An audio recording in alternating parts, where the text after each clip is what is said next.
I will call to order the regular meeting of the Green Mountain Water and Sanitation Board on Tuesday, December 9th at 6:30. Starting with a roll call, I am Karen Morgan, present. Any listening, brother? Matthias present. Roger Rondell present. Philip Hardy. We have a quorum. Thank you all. Next up and new to our meetings will be the Pledge of Allegiance. We can all stand and sing.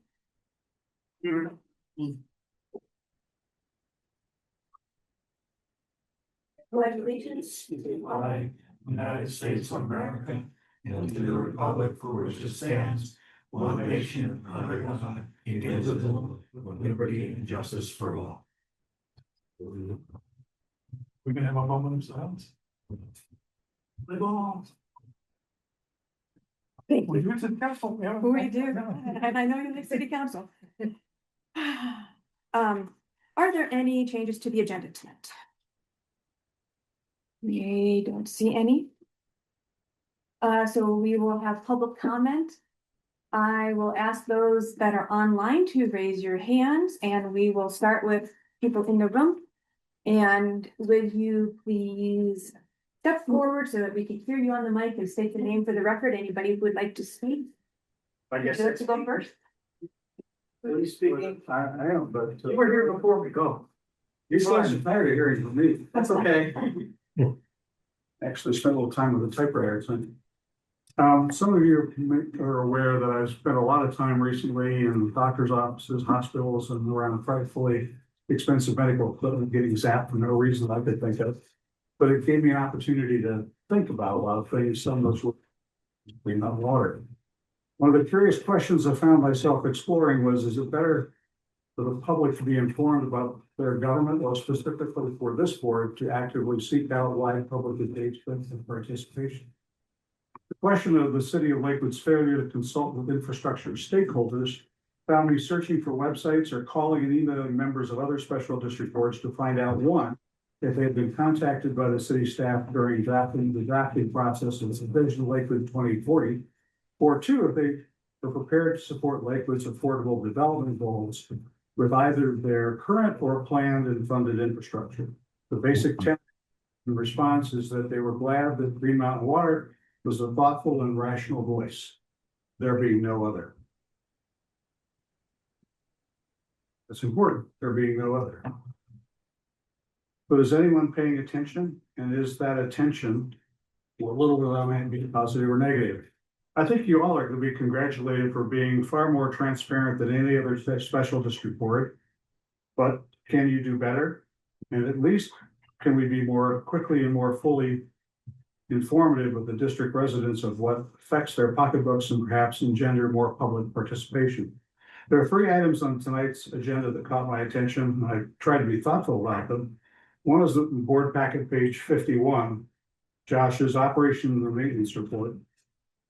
Given the uninformed commentary on next door about GM's costs are invariably wrong, could there be an opportunity or in addition to the ops and maintenance report, for example, we gave a rough cost of each of these rather dramatic 6 main breaks in November. I'd like to know how much each one costs.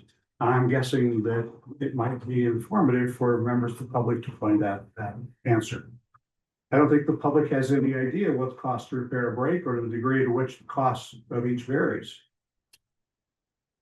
And additionally, items 11A and 11B are two directors' matters that also caught my attention. I could find nothing on either topic in the board packet, and I think that might be something that could be hurried. Given that public comment occurs in the agenda before either matter is presented to the board by individual directors, would it not be encouraging of public participation tonight to have had a couple of paragraphs in the board packet from the two directors who have important points of view to express here? As Director Wickmanoff reminds us, he would like to have a little time to study issues. And perhaps he's right there. But here, other than in past opportunity to hear raised voices, I and other residents of the district are unnecessarily ignorant of the business of the district, and actions may proceed apace without the opportunity for public comment on either matter. I don't mean any of this as commentary as criticism, but rather as an admonition that transparency can be our friend, and I encourage all board members to look for additional opportunities to be more transparent, even if it takes a little more preparation time on your part. People voted for you. Take the time, please. Give us a paragraph that says what you want to do. I'd like to hear Art's position, but I'd like to have read it first and be thoughtful about it, and I'll have no voice in it. Thank you. Here, you got. Thank you.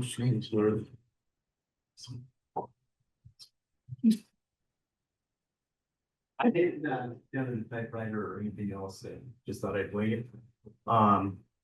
We're here because she's lived in the home for 18 years. And we're just down the road by Coyote Culture Park. And we thought we had a water leak possibly, found out we had a very small water leak. Found out about ion water. I didn't know anything about it prior to that. It sounds like it's a good system to use in case you do have a problem. Well, when I was speaking with the gal at the office here, she told me about this meeting and she said, you may want to come. They're going to vote on rate increases, because I look at the bill and there's all these other fees built in. Being retired people, I bet a lot of those rates increase at a higher rate than the cost of living does. And I wanted to express concerns about that, the infrastructure. I understand the water, the sewer, and there's some upkeep stuff. Obviously, this led into it very well for me, I think, because I didn't know anything about any of this, or that it was an open meeting to come to. I wanted to share our concerns about that. And I think it would be good to get that out in the public. And what he's speaking about is integrity. And integrity speaks for itself. What you do, if it's behind closed doors, it should be transparent. And I just want to thank him for speaking up about what he did tonight. And just say that as far as raise in rates, be real concerned about that, because the rates are, from what I see, fairly high, but I can't compare it to anywhere else.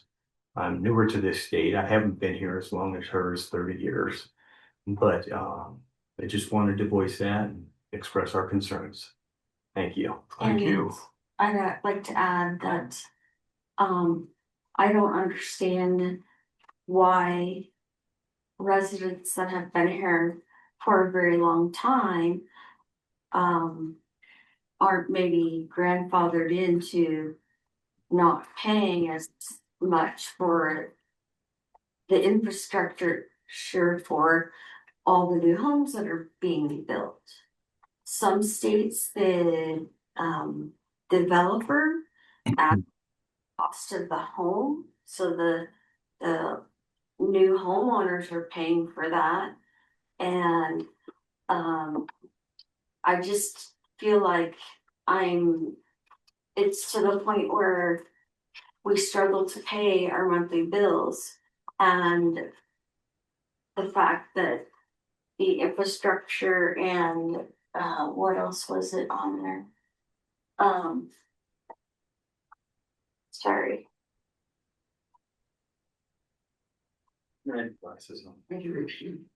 Service fee and infrastructure, and I look at this and the percentage of the service fee in IRF, I'm guessing that's infrastructure. And that's probably got to do with what you're talking about here, but it seems to me I read something in regards to new developments and helping to pay for all this new infrastructure for the new developments versus what she said, I haven't moved into a home, a brand new home. That was part of the cost of them building the home for me, was putting in the sewers and the mains. And in Washington, I was pretty familiar with when they would do improvements to small pockets, areas, having lids. I don't know if you use lids here, local improvement districts or not.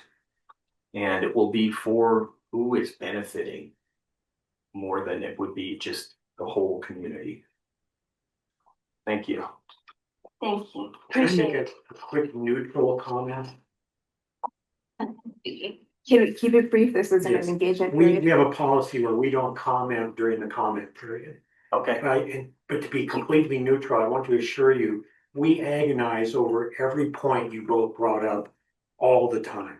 We work on these issues constantly. Just feel glad you came and talked about it. Sure. Right.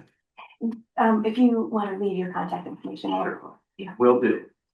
Thank you for hearing it. And I will say that to anybody who is online too, if you, our email address is, online, so you can find the board, you can find our individual email addresses on greenmountainwater.org. Any of us or staff would be happy to answer any of these questions and get you some more detailed information. I see Brian's hand up. Would you like to speak, please? Yes, can you guys hear me? Excellent. Well, I guess I know I've got 5 minutes, so I will be as brief as possible. First, I'd like to thank you guys, the board, for allowing this open meeting and allowing us to voice concerns and comments. I'd also like to thank those of you that are in the back there for voicing your comments as well. I'll build off of some of what they're saying and then kind of lead to my final question. First off, completely understand the need to increase certain costs. I also further completely agree and understand on the IRF and the need to repair some of the aging, infrastructure, if you will. Where I get concerned on one thing, and where I would like to build off of what those guys were saying, is, can you give us us citizens, some transparency into how long the IRF is going to last? I know this is the second year going into it, but I haven't, and it's hard for me to find. Are we expected to go on 3 years, 4 years? Is this one of those hidden fees that's going to stick around? It does create a little bit of, frustration and a little bit of like unwariness of how long is this going to stick around? I did look at some of the financials and some of the questions or some of the financials that you had. A quick sample of this is currently my monthly bill, 56% is comprised of service charges and IRF. Only 44% of that is water and sewer. Now, in 2026, what's being currently proposed is that water and sewer are both scheduled to increase 2.3%. Get it. That's right in line with, cost of services increasing. Get that. But the services charges are scheduled to increase 15%, and the IRF fees are scheduled to increase 50%. If I add that together, that's going to increase our total water bill 16% versus last year. In 2026, that means 61% of my bill is going towards services and IRF. In any normal sense, if your bill, 61 cents of every dollar is going to services and fees, not towards the commodity that you're buying, feels a bit steep. Now, if we can substantiate that and defend that, I'm on board. But it seems like those services fees and that IRF aren't substantiated by, I guess, by backup. It feels fairly kind of just arbitrary.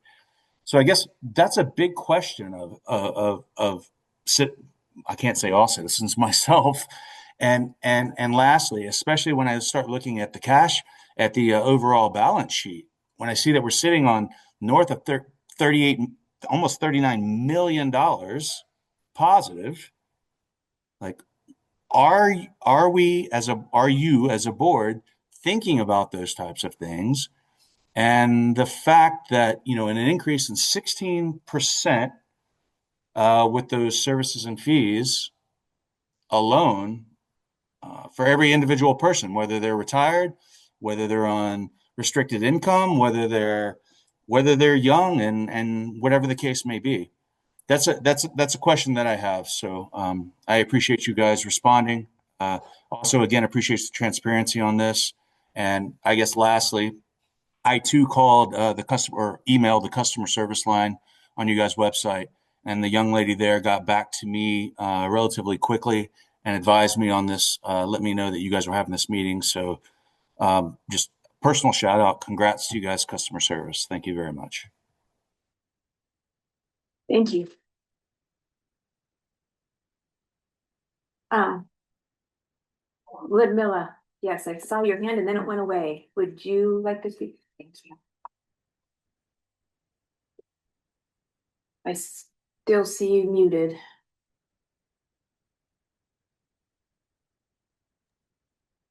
Good evening. There is a problem.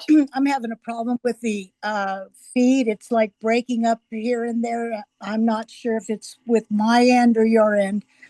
Good evening, Director Morgan, Director Wandell, Director Hardinger, Director Weichman, and Director Martinez. Hello, Dylan. Hello, Josh. Hello, Sam, and everybody else that's attending the Water Board meeting. I would like to express my appreciation for starting the meeting with the Pledge of Allegiance. My computer was all messed up, so I had to go to my iPhone just as normal. So I didn't see it, but I appreciate if you did do the Pledge of Allegiance. It's nice to start it. It's an effective way to begin a gathering. If you did not attend or have yet viewed the city council meeting, I recommend doing so. Some council members criticized Green Mountain Water Board regarding the bend, including Furman. Notably, none of them have attended a water board meeting. One individual from the public seems to have heard rumors and may be close to making a slanderous statement. She has also previously made comments online about matters she lacks understanding of, attributing issues to the current board that were actually the responsibility of Adam Paul. Overall, I suggest listening to the meeting if you have an opportunity to, as it was rather unpleasant. Reviewing the agenda, I see there is a guest speaker or presenter. I love mysteries. What is happening with the ravine concerns me, particularly with the cold weather causing the pipes to now contract after expanding during the heat. This situation appears to have been ongoing since 2019, if not earlier. I am not a legal expert again, but I believe we have an easement issue. It seems that Excel Energy can access private property to address their problems, while there are reports that new wireless fiber installs enter properties without permission and are damaging the properties. Meanwhile, we're unable to address a potential environmental disaster because we cannot obtain a permit from Lakewood. This situation appears to be a significant risk, and there seems to be a lack of concern about it on Lakewood's behalf. Lakewood's discussion centers around affordable housing initiatives. Lakewood should take action and allow Green Mountain to repair their pipe. If they can implement an emergency action plan to install new directors for the navigation center, they can take similar steps for a potential disaster. Okay, let's get down to real business. I would like to discuss what I'm hoping to receive for Christmas. I am looking for new patio doors, a new deck. Additionally, I would like a new computer. Anyone who would like to fulfill these wishes, I would appreciate. All right, I'm finished. I hope you have a productive meeting and can be courteous to one another. I notice you have a special meeting scheduled for tomorrow. Take care, and I wish you all a Merry Christmas. Additionally, remember that many women appreciate gemstones, such as sapphires, rubies, emeralds, and of course, diamonds are a girl's best friends. Good night. Good night. Good night, thank you. I don't see any other hands raised. Do I see any others? This is last call for hands. Please raise your hand if you'd like to speak. Going once, going twice. And gone for public comment. Okay, thank you, everyone. For those of you that spoke on budget matters, we will be getting to a little bit more discussion that you may be interested in sticking around for that and the hearing part later. I have a guest speaker on the agenda. No, that's why I apologize if that's a typo. Online OneDrive. I don't want that, because that's Okay. for future. For future, gotcha. Thank you. That will be a good place for that. We're all day long. Yes, thank you. Please call them. I got a mystery. Approval of the minutes. How are they looking this month? Minutes, give me just a moment, I have notes, of course, okay. Going back to October 28th, Director Whiteman brought into question legal matters. There wasn't enough description, and I think that was generally agreed. I don't know if you've had a chance to look at that. The description of that particular issue, board discussion and vote, on Rule 57, declaratory action. You're satisfied with that? Close enough. I mean, Okay, you can't go into everything, but at least we can look at it. Now I know what you're talking about. yeah, okay. So as far as October 28th, that was the one correction. I don't know if we want to vote on both sets of minutes or do October 28th first and then go into November 11th. We might as well approve while we can. I'm sorry, Can we approve October 28th while we can? yeah. Okay. I move that we approve the minutes for October 28th, 2025.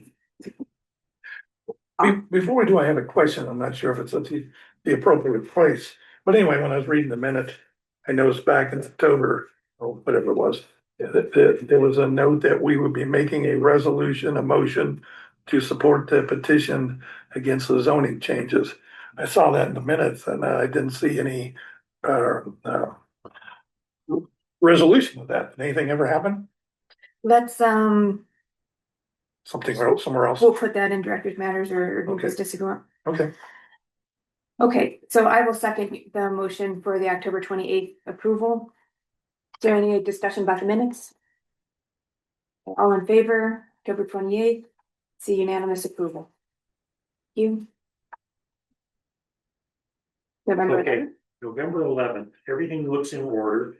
There was one pending bit of new business. Director Martinez requested an explanation of why $50 million were lost by not pursuing the Bend project at the Federal Center to have it ready to discuss at the next regular meeting. So I don't know if we want to go into that now, or do we want to approve the minutes as they're stated there? If we can approve the minutes that your update is in director's matters on the Yeah. agenda, Okay, so if that would work. I have a question. Yeah. It's under, or correct me if that's item A of the director matters. in today's agenda, but we're talking about the November 11th minutes. Yeah, Yes, I think we'll be discussing it in, we're gonna be discussing it today, right? yeah, Okay. director's matters. And my clarification was, I thought I addressed that during the meeting, but I guess not detailed enough, so I can do that in today's agenda. All right. So I move that we accept the November. November 11th minutes. Great. Is there a second? I will second. Any discussion? All in favor, approving November 11th, unanimous approval. Thank you for fixing those and getting them ready. Thank you to staff. Well done. On to financial matters. Do we have a report or a motion for accepting? Nothing exciting right now. We do have some problems, so with apparently you can explain why we have breaks in the mains. And I know what you're gonna say, and I don't understand why pipes burst. I can go into detail on that with Not now. Arteries and veins burst too, but you know. Yeah, I know. All right, so would you like to make a motion to accept the? I would accept the budget board monthly operating expenses and capital expenditures. Great, and the investment reports. Yes. All right, any second? I'll second that. Director Wickman seconds. Any discussion? Yes, Okay, I'll be brief. And I want to clarify that these are not I gotcha questions. Doug, Sam, Jess, Josh, they all do a great job on putting these packets together. But a couple things pop out at me as I'm going through them. One quick question, what is on service credit final refund? And that would be on page 12 at the top. 12-215 West Second Place refund.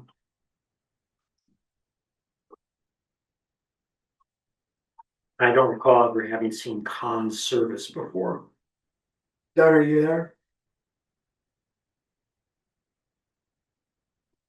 We can skip that now, it's indisposed. Didn't see it. Doug, are you able to unmute yourself now?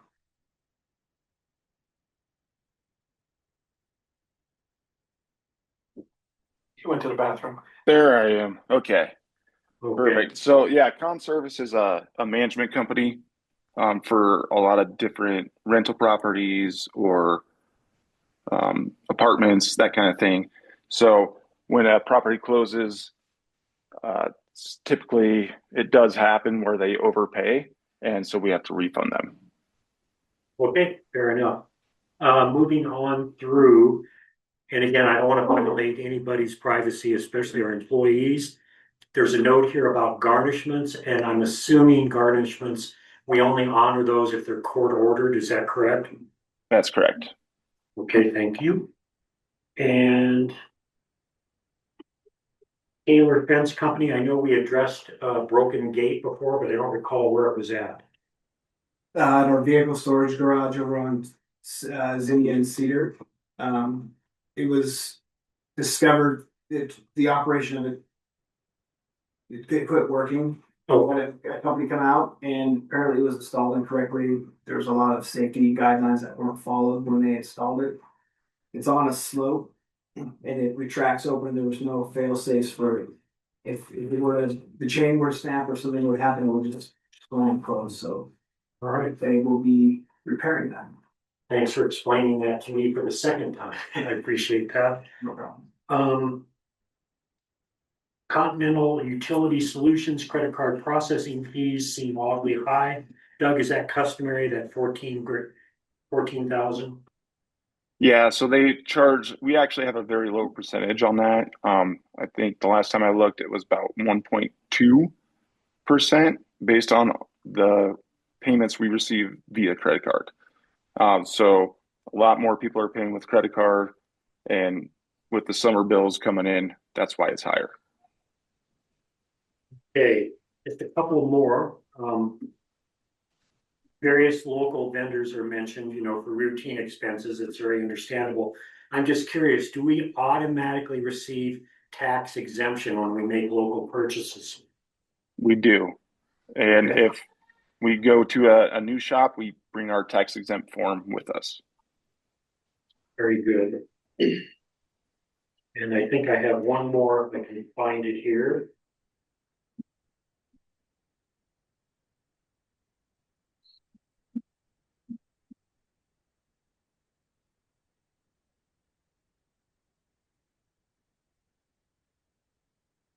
Jumping way ahead while I got Doug's attention. Under the balance sheet, under other current assets, 1450 reimbursable, 136,000. What was that for? I'm sorry, the reimbursables. What number did you state? It's account 1450 under assets near the top of the page, first page of the balance sheet. Reimbursable, $136,000. So that is going to be, we still have the settlement agreement. going with the Big Sky. That hasn't been completely settled yet. But we do have other reimbursables for developments, but those have been billed out. Okay.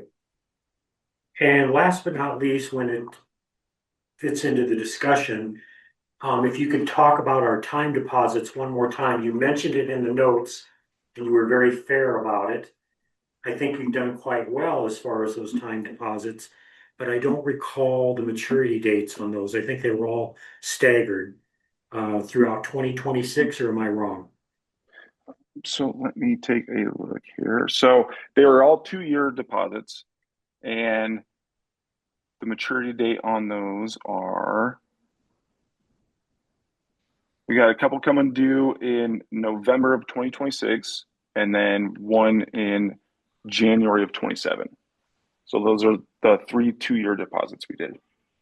Again, well done. You did some great forecasting on that, even though in your notes, you mentioned that rates haven't dropped as low as you had anticipated, but I suspect they're gonna drop lower, and you mentioned that as well. Oh, one last note. Let's see. Backflow non-compliance penalties. I know we've talked about backflow preventers here recently, but I've lost track. Is that something that by statute went into effect recently? Is that why there are penalties all of a sudden showing up? We've had that in place a couple of years now, so. We're mandated as a water purveyor by CDPHE to make sure that all the backflow preventers that are installed are tested annually. And we have guidelines around when they can test, and when they're late, the penalties kick in, and then we usually shut them. A real brief tangent. Backflow preventers are not required on existing properties. They are. They are, It depends on, it's on commercial properties, right, and all commercial properties have backflow preventers on them. regardless of, okay. All right, that's all I have for financial matters. I have a quick question, follow up on on the charges for credit card. That's a service charge that we incur. It's built into the overall budget, our operating budget. But it's a charge we incur. Anybody that uses a credit card, yes. Our clients that use credit cards. Correct. But it is spread out as an overall operating budget line item. Yes, but we pay it. Correct. Now, I know, the only reason I'm bringing this up, because I know some places you go nowadays, and if you use a credit card, they charge you an additional fee for using a credit card versus a debit card uses your bank routing number. Have we ever looked into that? Yeah, we certainly have. Using a checking account, there's just our regular banking fees, which get waived because we have such a large balance. Credit card fees are applied to each transaction. They do fluctuate, and based on the volume of our transactions, we have a very favorable rate. So I haven't seen us go above 1.5, and I've seen us as low as 0.7%. We charge for debit card usage? It's charged the same for credit or debit.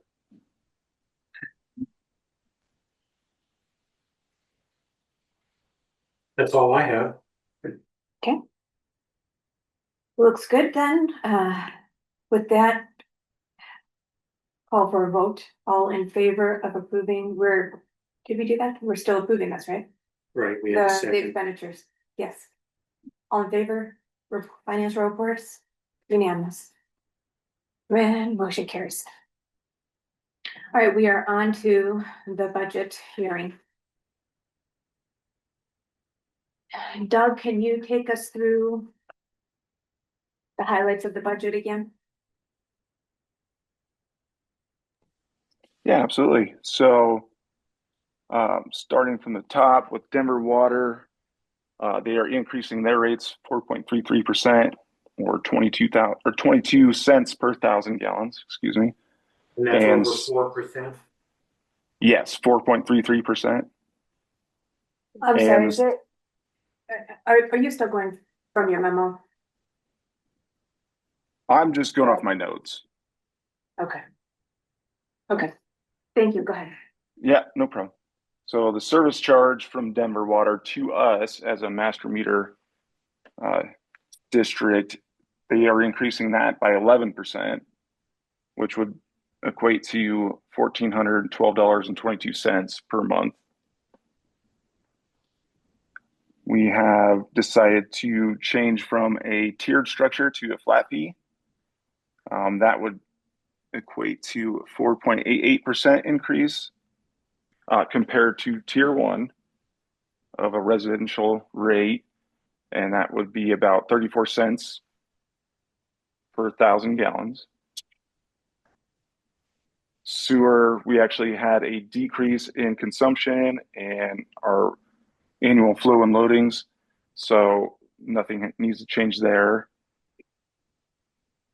As far as employee costs, benefits, salaries, taxes, we have a 1.78% increase compared from 2025 budget to 2026. The only other changes from the last presentation would be increasing the amount of linear footage for water mains.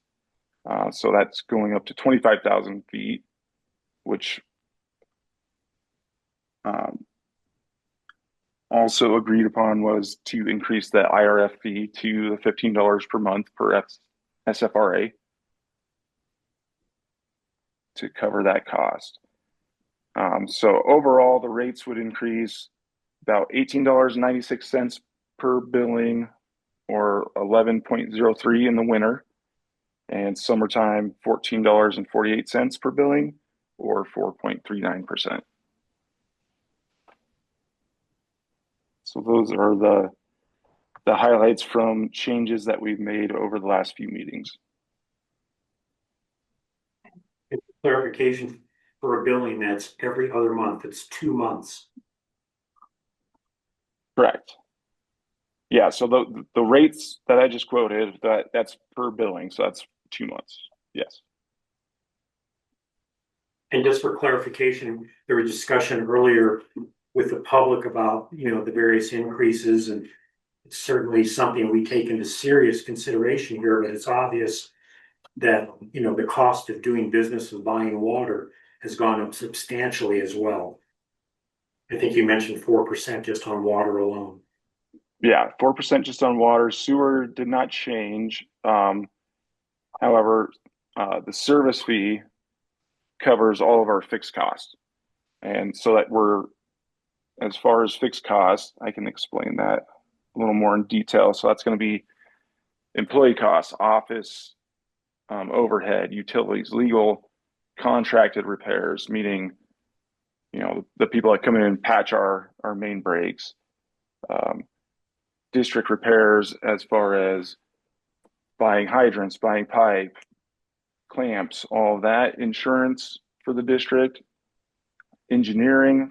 Engineering was one of the big ones this year because of our water and wastewater master plans that we need to do. That's the major one this year. So engineering costs are way up for obvious 2026. Yeah. Yes. And then material costs like valves and pipe and all those related items are up as well. They are up, not only for more repairs, but cost has really caught up to us. Yeah, in the last year. Right. No, I appreciate that, Doug. I just was hoping for some clarification because this has been such a huge concern. Yeah, absolutely. Thank you. So, since you're on the subject of explaining things, I know there's interest. Let me throw in a little something. As you guys all know, professional economist as a vocation, and mostly in government. So there's a whole lot of general rules, and of course, an exception to all of them. So everything I can tell you, you can come up with exceptions. Say, but in generalities, one of the things I've noticed in economics, usually in a business. The business, it involves some sort of products. Usually the products are less than 50% of the price. Everything else is where the vast majority of the cost comes from. And that's very relevant in our situation, because we don't actually make water or sewer. We are a transporter. And so all of our expenses is in the transportation process. So it doesn't matter what water and sewer cost, we just pass that through.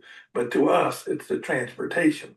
And along those lines is lines are a fixed assets which wears out.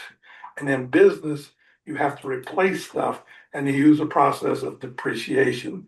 And depreciation, of course, is all over the board. You'd be 3 years, 5 years, 6 years, 20 years, whatever. Anyway, the point is you're supposed to be bringing in enough money to replace stuff when they come due. And we know that we're looking, I'm throwing out numbers that are obviously not accurate, but give you a general idea. We're looking at, we've got fixed facilities, pipes and stuff like that, that have to be replaced over the next few years in the tune of like $100 million. And we have $30 million in the bank. Well, 30 million sounds like a good deal until you realize you got to pay 100 million, which means we got to come up with 70 million. We don't need to do it in 1 year, but we need to do it quickly. And I will say that our predecessors was supposed to be putting that money in the bank all the time. And so we're supposed to be sitting on $100 million right now. We're not. We're paying catch up. And we've got to get $70 million in general terms in the next few years. As a result, we've got to have, what they call, we call that IRP, that replacement fund, but it's kind of like depreciation. And in a general business, depreciation could be 20, 30, 40%. It's a big factor. We as an equipment organization are big on depreciation and we've neglected that. And now we have to pay a lot more to catch up. And that's the explanation as to why those fees are so high. Well stated. I would just add too, just for the benefit of those listening, that this infrastructure you're alluding to is what, at least a half century old? Something like that. 60 years old, yeah. 60 years old. It was supposed to have been replaced years ago. Anyway, it has to be replaced now. But I know it sounds like we're making excuses, but it's reality. Yeah. We've got pipes busting all the time, all the things associated with that, so. Yeah, and the alternative is we don't get that money put away. Also, we're gonna have special assessments and special fees just for the replacement. And so we need to be putting that money, we should have been doing it before, we're putting it away now, before it explodes and we have a problem. That helps a lot, thank you. Yeah, thank you. I was gonna say a lot of the same things. To go back to being, and you were just throwing out numbers, but that was an accurate number for off the top of your head when I started. That was 7 years ago now. They said literally $100 million. At this point, it's more. But it's not just because it's depreciation. At this point, we know that those pipes that you are saying are 60 years old. Those are facts. They are past their usable lifetime. So our fee was calculated based on how much it would cost to replace those pipes that are already overdue, that we have not collected fees for, and we have not budgeted for, and we have not had any plan to replace. So we are playing catch up. But as Director Martinez said too, this is in place of a bond. It is what we are doing now is not really putting it away. We are just spending it as fast as we can. So we will be to the point of, we have 30 million in the bank. We will be using some of that money that we over collected last year, and because we are now repairing and replacing at a greater rate, we are getting bigger discounts, which means we can get more for our money. So now we are using that money saved. We'll be using that this year. So, and our district staff has put together an aggressive plan. How long the IRF will be on there, I could not say, but my calculations, we were hoping for to get at least a 10-year turnover and everything that was critical. By the time we have this first 10 years done, there'll be another 10 years due. We are decades behind. So that is our problem. For years and years and decades, our policy here at Green Mountain Water was we are not increasing rates. We are passing along, as Director Whitman said, we are passing along rates. That's all we do. So when Denver Water raised their rates, if Denver Water did 2%, we did 2%. We didn't do 2% for Denver and 2% for Green Mountain. We just did the 2%. We did not do their depreciation. We did not do a whole lot of things for our district. So that's why it is catch up. And unfortunately, what it feels like the conversation in the political sphere right now is that it's the developers, and that's why we need it. But really, the long-term residents have had artificially low rates. I've been here for 20 years too, 30 years. We've had artificially low rates because of that pass-through mechanism for Denver without taking care of Green Mountain. So if we had done this incrementally for the past 20, 30 years, 50 years, we never had a policy in place. That's just a fact. We never had the policy in place to be doing it.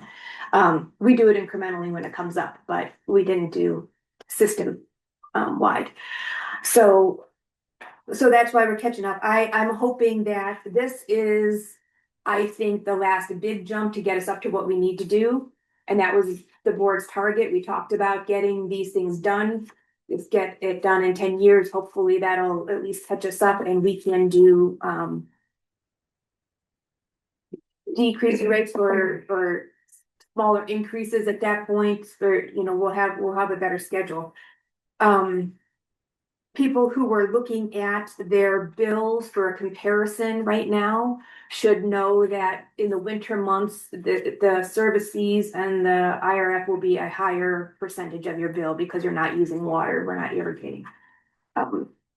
What we tried to do this time is we eliminated some of the tiers for residential families. To make that a little bit more across the board. And so what you see as a percentage now should not have, it will still be there, but I don't know what I'm saying. You will normally see a big shift from winter to summer, and maybe that will decrease a little bit, but what we're trying to do is get it to be just applied equally across the board. Let me see if I missed anything. For letting people know what is going on, we do need to do a better job of that, and we make notes and we make plans. We do not have dedicated staff for PR and public outreach. So that is something that we are still working on. We have been working on, and we are still going. We will attempt to do better. So I appreciate everybody who has reached out and come through. I don't know that any of the board members, since we have been talking about it, I did not hear any new concerns. I have heard concerns that we have discussed because we all share these concerns. We are increasing rates. We are increasing fees. This is a big percentage, and we do have reserves. And all of those questions were addressed. So I don't know that I have heard anything that is making me stall and say we need to address it again. Because it may be new to some people, but I think we did the very best we could to balance all of those issues. And it was a group effort, and we have consensus on all of that. So I think that was all the notes that I had for questions and letting people know what else would go on. Is there any other discussion people want to get out?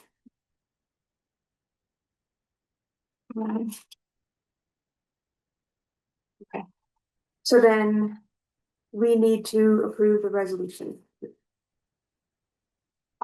Yeah, I move to approve. Is that adequate? I will second that. Okay, motion by Director Wickman, second by Director Lindell. Any further discussion?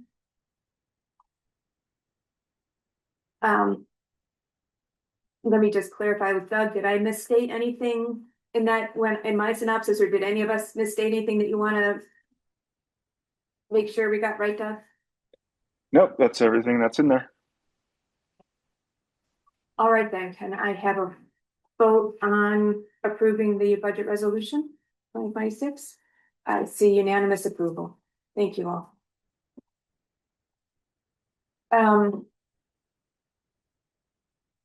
Okay, so moving on to the rates and fees. Those again are part of this, that whole discussion. The budget was a little bit more of the spending side, but the rates and fees kind of went in there. Is there any new discussion or points to be brought up? Doug, did you have anything new to say about, would you like to go through the rates and fees there and the new notice? I didn't really had anything to add Okay. there. I just, Very good. that red line I sent out kind of spelled everything out. So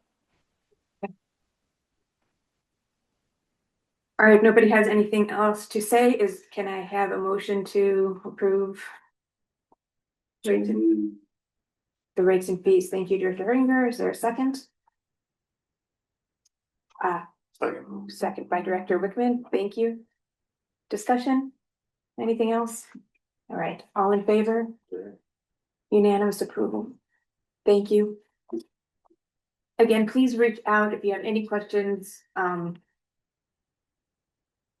I think like we could go more in depth on all of these explanations. I am fairly confident we can explain everything to everybody's satisfaction.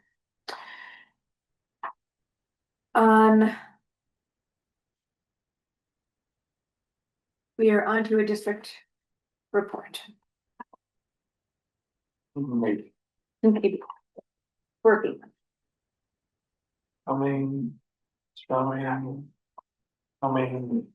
Here. Apologize. You get there? All right, yeah, operations maintenance report, as you can see, we had a busy month. It is that time of year and it did catch up to us. We had 6 main breaks in the month of November compared to 1 last month. It's that freeze thaw cycle time of year. We have frost layers that develop in the soils and expand and contract. A lot of our infrastructure, as we know, was not installed in the standard that would be approved today. No bedding, laying on the bottom of the trench on hard surface.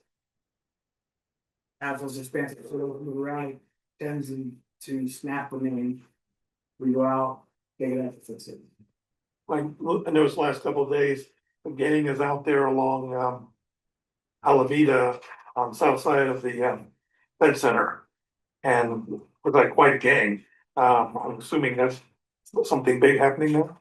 Yes, and I will get to that here in just a moment, because that just happened yesterday, so. Sorry. No problem. So how noticeable is the difference in breakage with the old system, the 50, 60-year-old pipes, compared to the new technology which is being installed nowadays? Well, we've moved to the to a PVC standard here. We use C900 pipe, which is it's a heavy, thick wall pipe. There's no corrosion, so that ground soil doesn't affect the quality of the pipe over the life of it. The only thing it affects are the metal fittings that connect to that infrastructure. So the pipe itself is going to have a much longer lifespan. I assume the answer is that plastic does not leach chemicals into the water. Correct. Yeah, it is the standard in today's industry, at least on the front range. Solid Mutual is an example. They have put in thousands of linear feet of PVC in doing a trenchless technology method, which we're experimenting with for our 2026 infrastructure, which we're doing Union Boulevard from Jewel all the way to basically Dairy Queen, just north of Mississippi. Would our situation on Green Mountain be more difficult than say like Aurora, where it's a little bit more flat different kind of soil. Absolutely, yeah, we have more of the sandy shale, clay, very expansive soils over here. And the elevation changes create a lot of issues. We've dug up pipes where they literally took a trenching machine to cut through the shale to lay the pipe in the ground, so very challenging. Now, there's a lot of bentonite in Rudy Valley. Is the rest of the district suffering bentonite problems? Yeah, we see a lot of expansion and contraction, and that's what causes the majority of our main breaks. Rolled in with some corrosion, we dig up a pipe and you see a little split, something like that, and the bolts are rotted away on the valve. It's it's catching up quickly, and thankfully this coming year we're going to be doing almost 5 miles of pipe replacement, so that's huge. Are all those metals subject to the electrolysis problem? Yes. Okay, so Yeah, and that was addressed with anodes. So anywhere that they use metal pipe, such as ductile iron, anodes get installed as well to be the sacrificial lamb for the pipe. Kind of like a water heater. Mhm. Yeah. I know you didn't have an opportunity to prepare for this kind of question, but roughly what does a main break cost us? I know they're all different, but is there a figure, 50,000, 20,000? I would say about 5 or 6. Okay. We have it just depends on the nature. We're at the mercy of the city of Lakewood when it comes to restoration on the asphalt, and we have no control over how that water explodes out of the ground. Sometimes it just, we do a normal like 8x8 patch. Sometimes we have to do, curb to curb, 100 linear feet, and that gets very expensive. So we've had a half dozen in the last month. yeah, So maybe $30,000, not including wages. that is with Wages, yeah. so 30 grand. Okay. Yeah, our average main break, they're in and out in about 6 hours. Total interruption to the homeowner is in most cases limited. We try to let them know in advance when the water is going to be shut off. We leave it on to keep positive pressure coming out of that water main while it's being repaired. So, we've gotten pretty good at response time, fixing the leak and getting out of there. So. are we considering buying a trenchless machine? That's a very specialized technology and very, very expensive. I was gonna say, But I am working on putting together a cost comparison for in-house repairs versus contract. All right, thanks, Josh. And to address the gang that you saw out on the corner of Alameda and Union, we had a sewer back in it. Yeah. On a 15-inch sewer main, and the crews went out there, when they got the call about 9:30 in the morning yesterday, and they finished this morning at like 2:30 a.m. So was there a spillage? Yes. Where did it spill into? I was looking at, the pit center looked pretty uninhabited. It spilled into McIntyre Gold right there. We reported that with CDPHE, which is required. We're in communication with the city Lakewood Stormwater Division, so we're implementing what they would like to see as far as cleaning numbers go. What happened was somebody put some sort of construction debris into the sewer system, and it solidified inside of a 15-inch main. Excuse me, and the crew spent, now 17 hours or so trying to clear that blockage. And so our new pump that we bought was the saving grace for minimizing the amount of sanitary sewer overflow that occurred. So we were able to bypass pump to an adjacent manhole, and which gave the crew time to just concentrate on moving. So it's not those wet wipes this time? No, it looked like some sort of a slurry or If it went into McIntyre Gold, does that create a pollution problem that we would be fined for?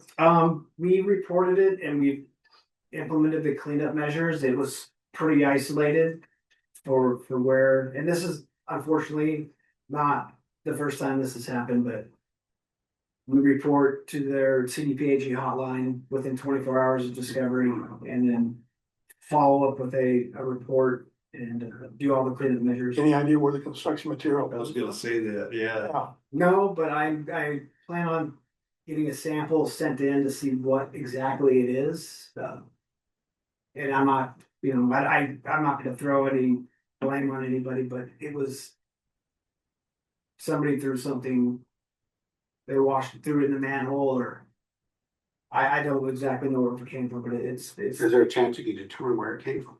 that's what I'm gonna investigate. It wasn't me washing my car, was it?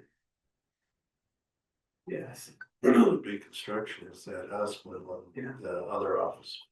That's what I'm thinking. I can't think of any construction going on right now. No, Well, let us know what you Yes, find I will out. Thank you. absolutely do it. Thanks. And a huge shout out to the staff that responded and worked. Yeah, till 2 in the morning, till 3 in the morning. That's a long time. Do they get some bonuses for that? I was gonna address the board, I was gonna try to give them some sort of compensation, like a day off, something like that. Do they get time and a half after 8? Yeah. yeah, So it was, a lot of moving pieces and everything, we did everything we could to minimize that sort of pollution. Day off sounds like a great idea. You guys are okay with that? well, yeah. That'd be my suggestion. Um, I mean, I if don't you're, have- if you're looking to me, then I'm just asking for in general. yeah, I guess I would not, but I agree, that was wonderful effort and great, but, I think we've done the bonus discussion already and built that in, then had the discussion about at the time of versus the yearly bonus, but am I missing anything on that? Are we reopening can we do plus?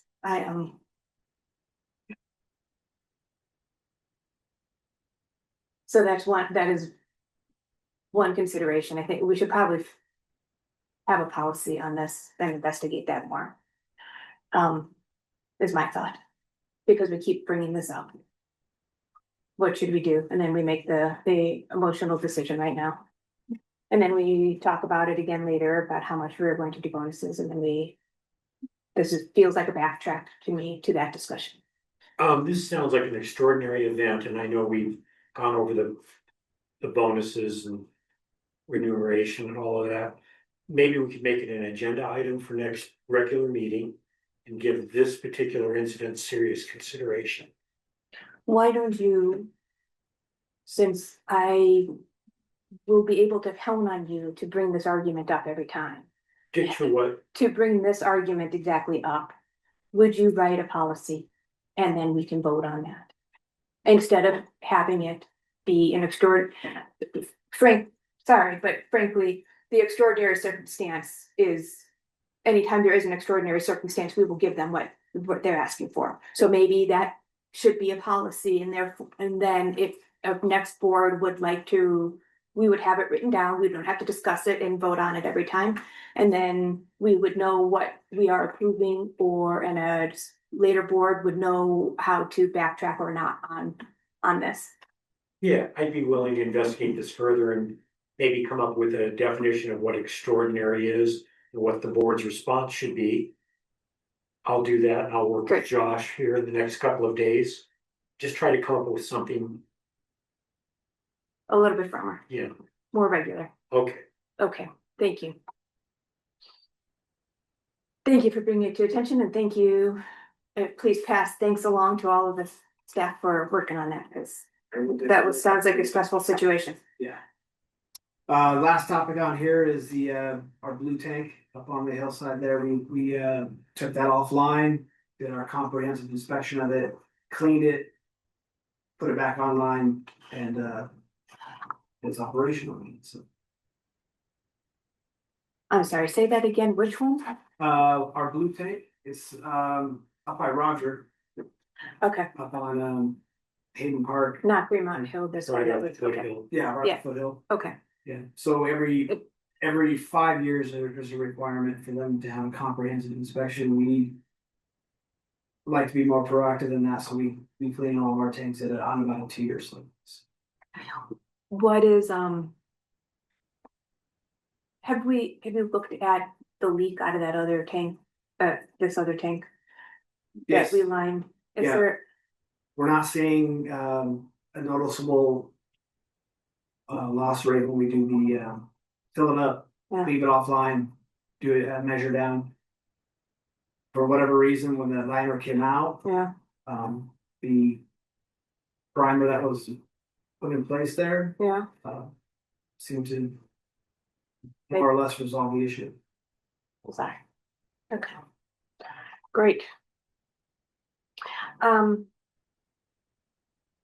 and, I'm sorry, before you move on, you said you were going to be looking at the costs for, I would just like to clarify what I was asking for on this, on the staff costs for what are you looking at? Tell me again.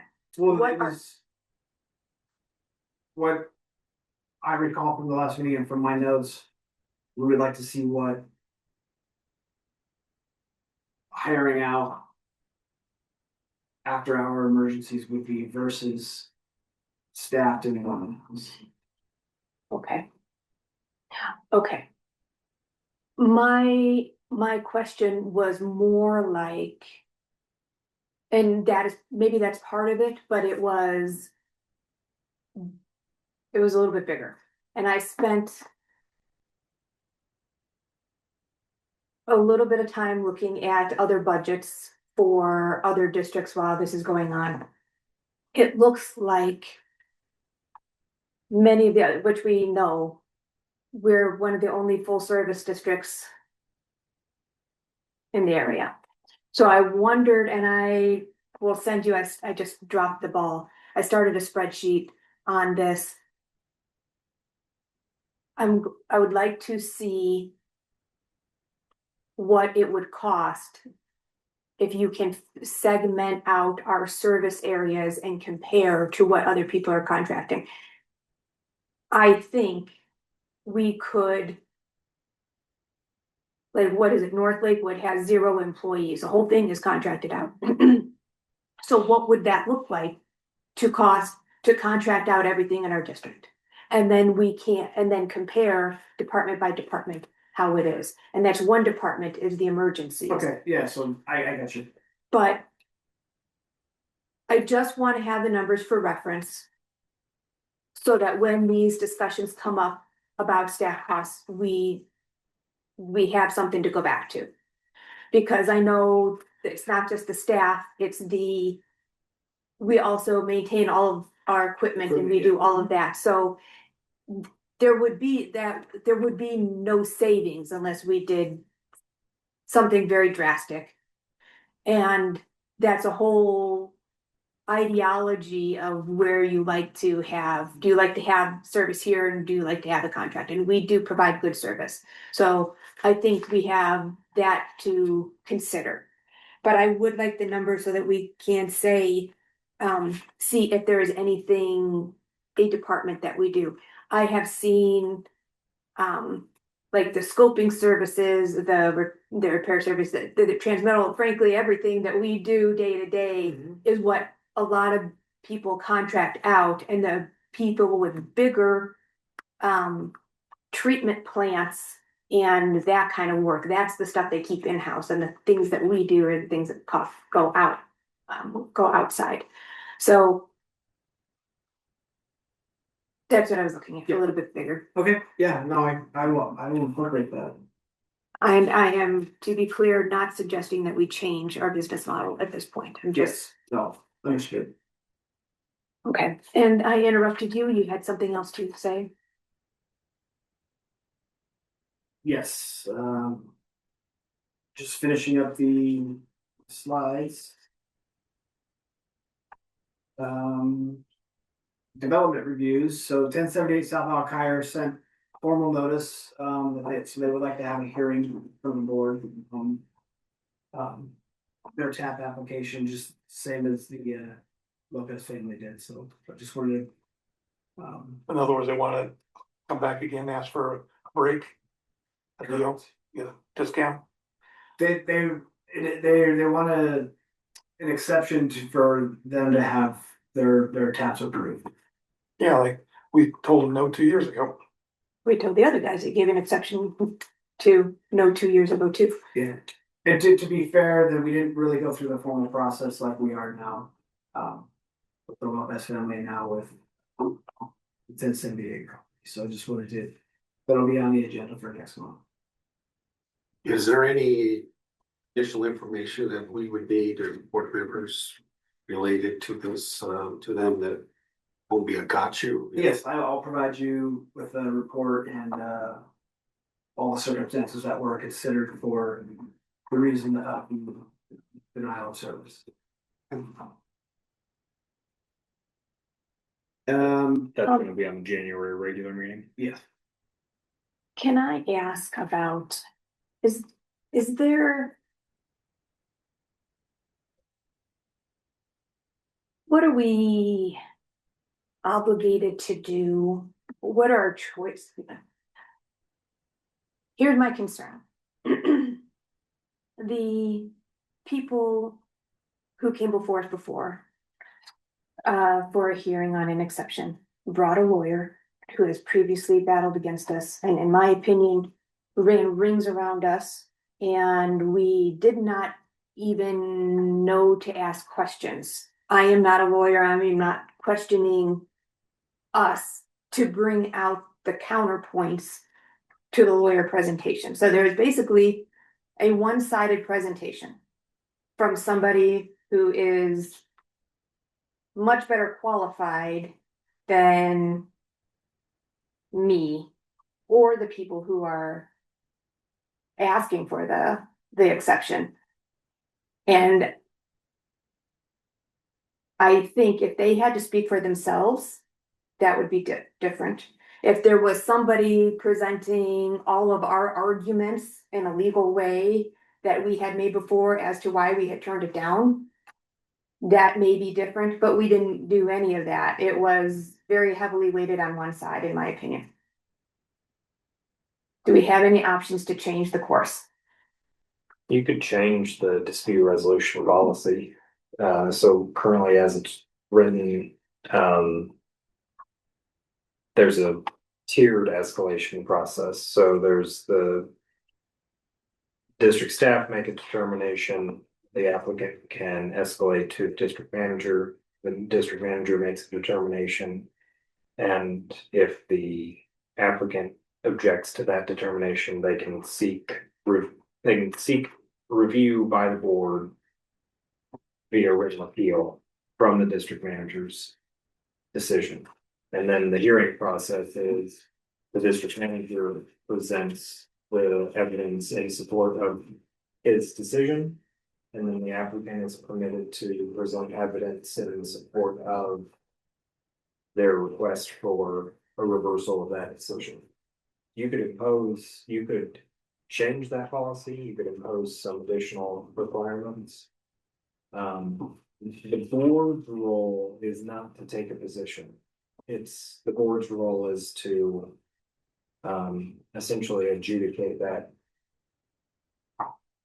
Okay, so did we do something, because I guess but maybe I jumped your process, maybe I filled in a blank. Because we had ruled on that before, Yeah. did you say that was part of this process or did I fill that in my blank? For the board to have heard it before? Yes. No, that's not part of the policy. That's not part of the dispute resolution procedural process. Okay. That was, this last presentation was the first time the process had ever been gone through. Okay.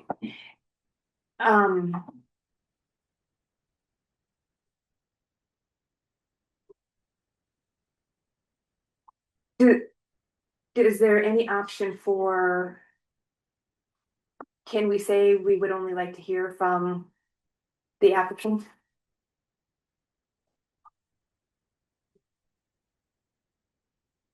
Like as opposed to an attorney. Yes.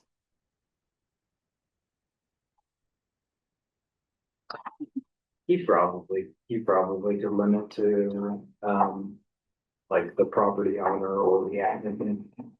But Thank you. Thank you. thank you. It really, Thank you. it really ought to be the applicant or the applicant's representative.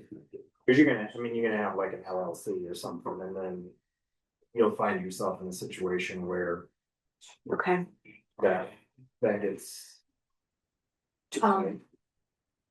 Did anybody else, do you know what I'm saying? Did anybody else feel like we had one legal person, and I don't even remember Yeah, it was if we very, did a very presentation. one-sided. It felt very one-sided to me, And and the whole story wasn't presented. Yeah, I presented the facts from the district standpoint, and then the attorney had their turn to speak, and that's kind of what it was. Right, there wasn't a back and forth, it was, I have a lot of amount of time, and then they have a lot of. Right. Yeah, no, I think policy just says the board can establish rules for how it proceeds. So you currently aren't rules. I mean, we did it sort of ad hoc, we said 15 minutes or something. I mean, I don't feel like I heard your fact, I don't even remember now, we heard what you said, but what sticks in my mind is all of his legal questions and arguments and sob stories, and I don't think you were, through no fault of your own, but I don't think we were on that level at all, and that we weren't doing that, and I don't know how to fix that. Is this, I mean, we could have, not to speak on behalf of the board, we could just have a written statement, sort of process. Where we have a report of our facts, they have a report of their facts, and then you guys make a determination based on. That's an avenue of see. for this next time, I think we're still going. Whatever they saw on tape and whatever we just recently did, that's what we should follow through and do. Yeah, and like I But said, I'll give you an elevator speech, so you have information.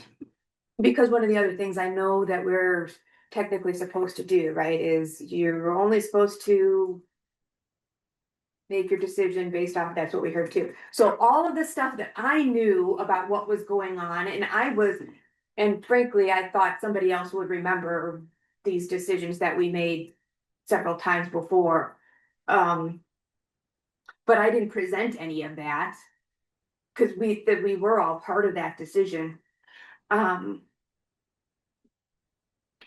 So we'll go ahead and do it in January. I think we keep going, but if everybody could think about how to make this a little bit more fair without, I'm assuming you couldn't summarize, or you could help Josh summarize something if he needed, and we just go, but I just felt like there's it was unequal. This is never gonna end.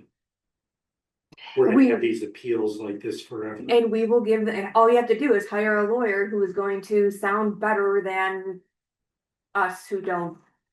And all we need is an excuse, and So so I feel bad about that. just so you know. Yeah. The rules and regulations do contemplate that an appellant may be represented.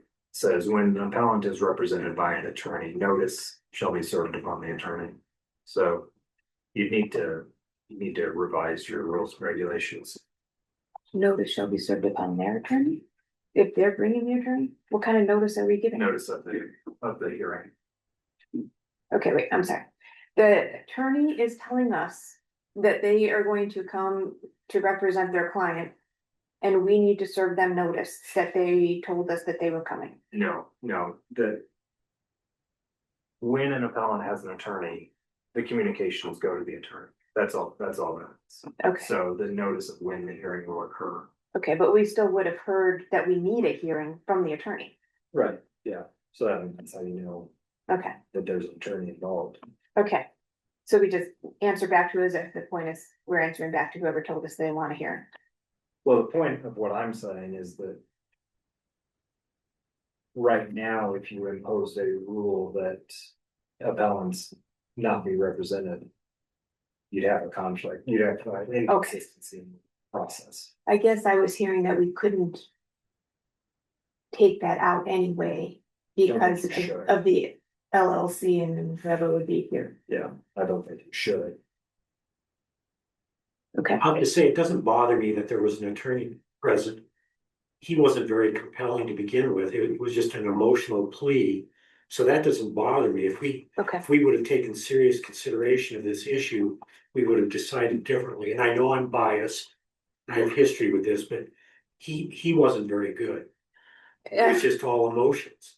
I didn't base my decision on the attorney. It was based upon the additional information I got from Josh. And these couple of instances have been years out, so. The communication that we have now is much more concise and streamlined than it was. Well, Years ago. and you said that before, that's why I'm remembering you saying that for this case, and that's why I think that when you say that for the new case in January, it is all the same arguments, and we will be reversing all of these decisions that we have made, because there's nothing new here. They all have, it's all the same arguments. We would have no basis, in my opinion, on anything new to say one is better or worse or. Well, this one, there was, flow study quotes involved, things like that, that were declined by the applicant, so this circumstance is a little different than Okay. prior discussions. And it's probably, if there's gonna be a hearing in January, it's probably not appropriate to get into the particulars. Yeah. Today. Okay. If we can get that information sooner than later, Yes. it'd be good to have it. Yeah.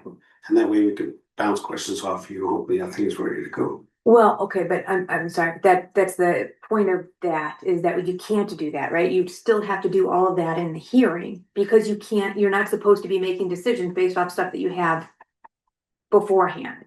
You're supposed to go. Am I wrong? We're not gonna be able to get a document with, well, Josh's position as to what happened, why, The definition of getting it is he can present it at the meeting, but not prior. but not before. I was not aware of that. And so that's what I mean, it's hard for me to do that in the time. And that's why the lawyer was so effective at doing that, he's used to that. And I was not ready to question Josh on this or that last time, and we will all have to do that then. Yeah, that's what I asked Josh a few minutes ago, if we could get Yeah. a summary of what the issues are, bullet points related to this. So we can ask It for, would be fine to have a summary of the issues presented beforehand. It would need to be included in the record. So we would probably include it with the minutes, that summary of the meeting. But the issue with considering things outside the record is like, if you go and look at the property, or if you do your own investigation that's not part of public record, or if you go and talk to the applicant. Yeah, it's the ex parte stuff. Yeah, exactly. So as long as it's included in the record and can be subsequently reviewed, it's okay. That would be certain. but in, Like just putting it in the board packet? That'd be fine. but in this case, now I've got to argue for, if you're gonna give us a written summary 2 weeks beforehand, then the other people should have a opportunity for a written summary 2 weeks beforehand. Which they are obligated to do. So the request for a hearing shall set forth the specificity of the facts upon which the appellant is relying, and shall contain a brief statement of the appellant's reasons for the complaint. Okay, so what, does this have a time?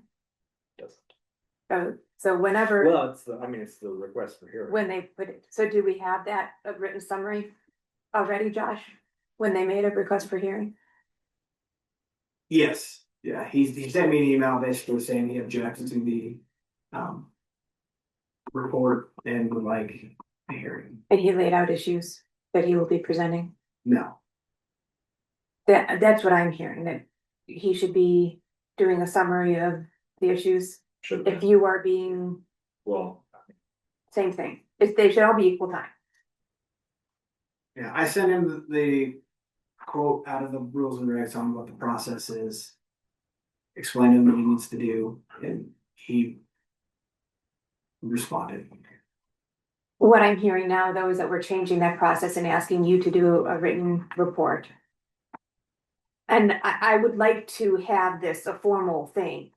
What I think he was basing it off of is what we did last time, which I think is what we need to do this time, is where you just show up and that's whatever we saw on screen is what we had. And we should modify the rules and regs so that everybody knows what to expect for the next time after this. Because I mean, I think we could tell him now and tell you, I mean, but we're in the holidays too. Get a written summation of your art, of your things, and Josh can do a written summation of your issues. And we can both hear that 2 weeks, but we can read it 2 weeks before, or one week before, or whatever, the hearing, and then that will also be presented during the time. And we can go back and forth for equal time. And then we'd have to flesh out that process for real written down to amend these things. Does that work? Okay, that'd be fine. okay. So to clarify and repeat, what I'm thinking I just said is, Josh, can you ask what's his name? Gene? EJ, to do a summary of the issues, and you will do a summary of the issues and get it to us 2 weeks before, 1 week before, and we can review, and then we will also discuss those things with an equal time presentation during the hearing. Yes, I can do that. Okay. Do we have can we just put this on an agenda item for next time to discuss how we think this went and if there was anything we can do to make it better, and then we can get that formalized to amend our rules and regs. Sure. Any better ideas Maybe do that at the February meeting. at the February meeting? Yeah. Yeah.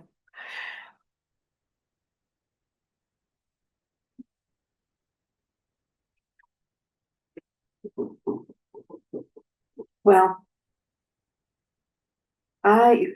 maybe I will ask the question. And we can just ask and not have a big discussion. I don't want to formalize it then. Okay. Formalize it maybe in February. All right, thank you for working through that with me.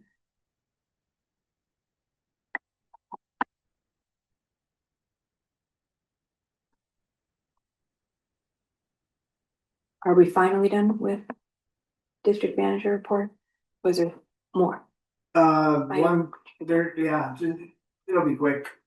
Alameda and Kipling, southeast corner.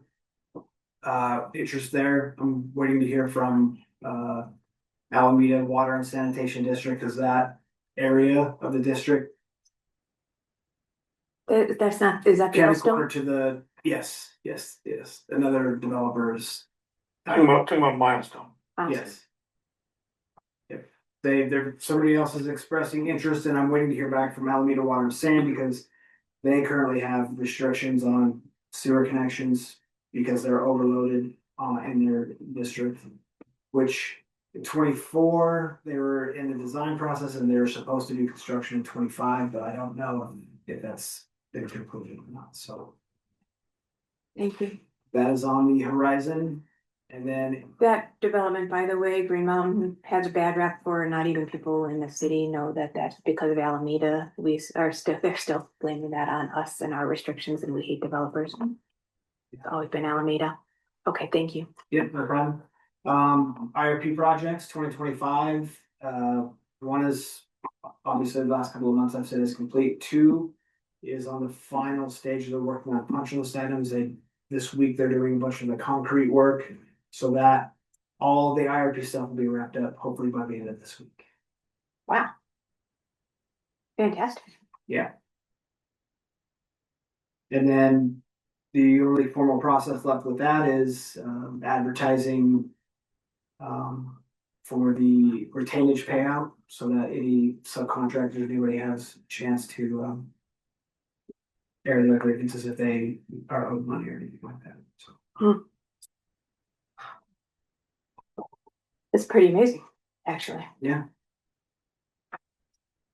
And I guess just on that, we've submitted to Lakewood 26.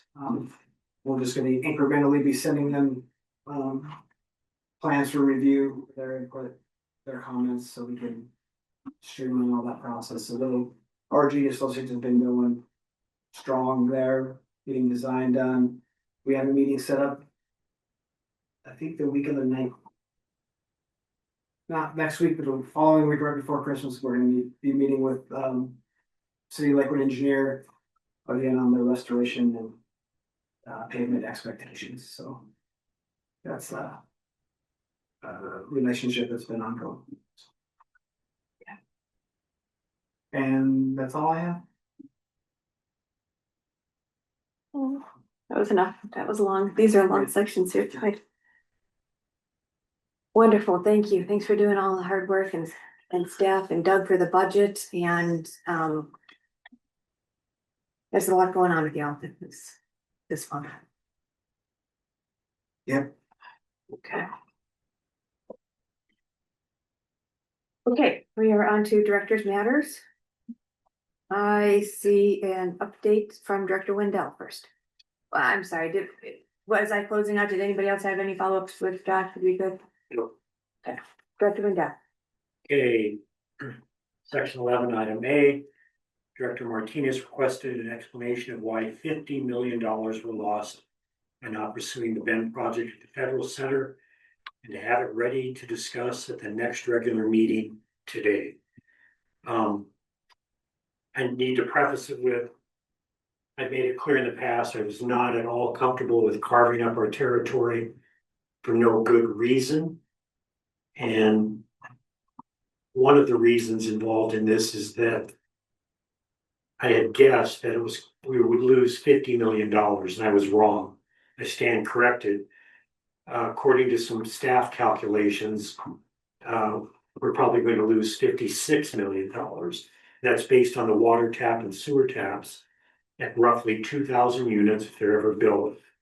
Technically, we'd have lost more like 72 million. Yeah. But anyway, I'm not going over the But numbers. whatever the number is, there was no reason for us to have given that up. Because it's good, eventually it's gonna be built.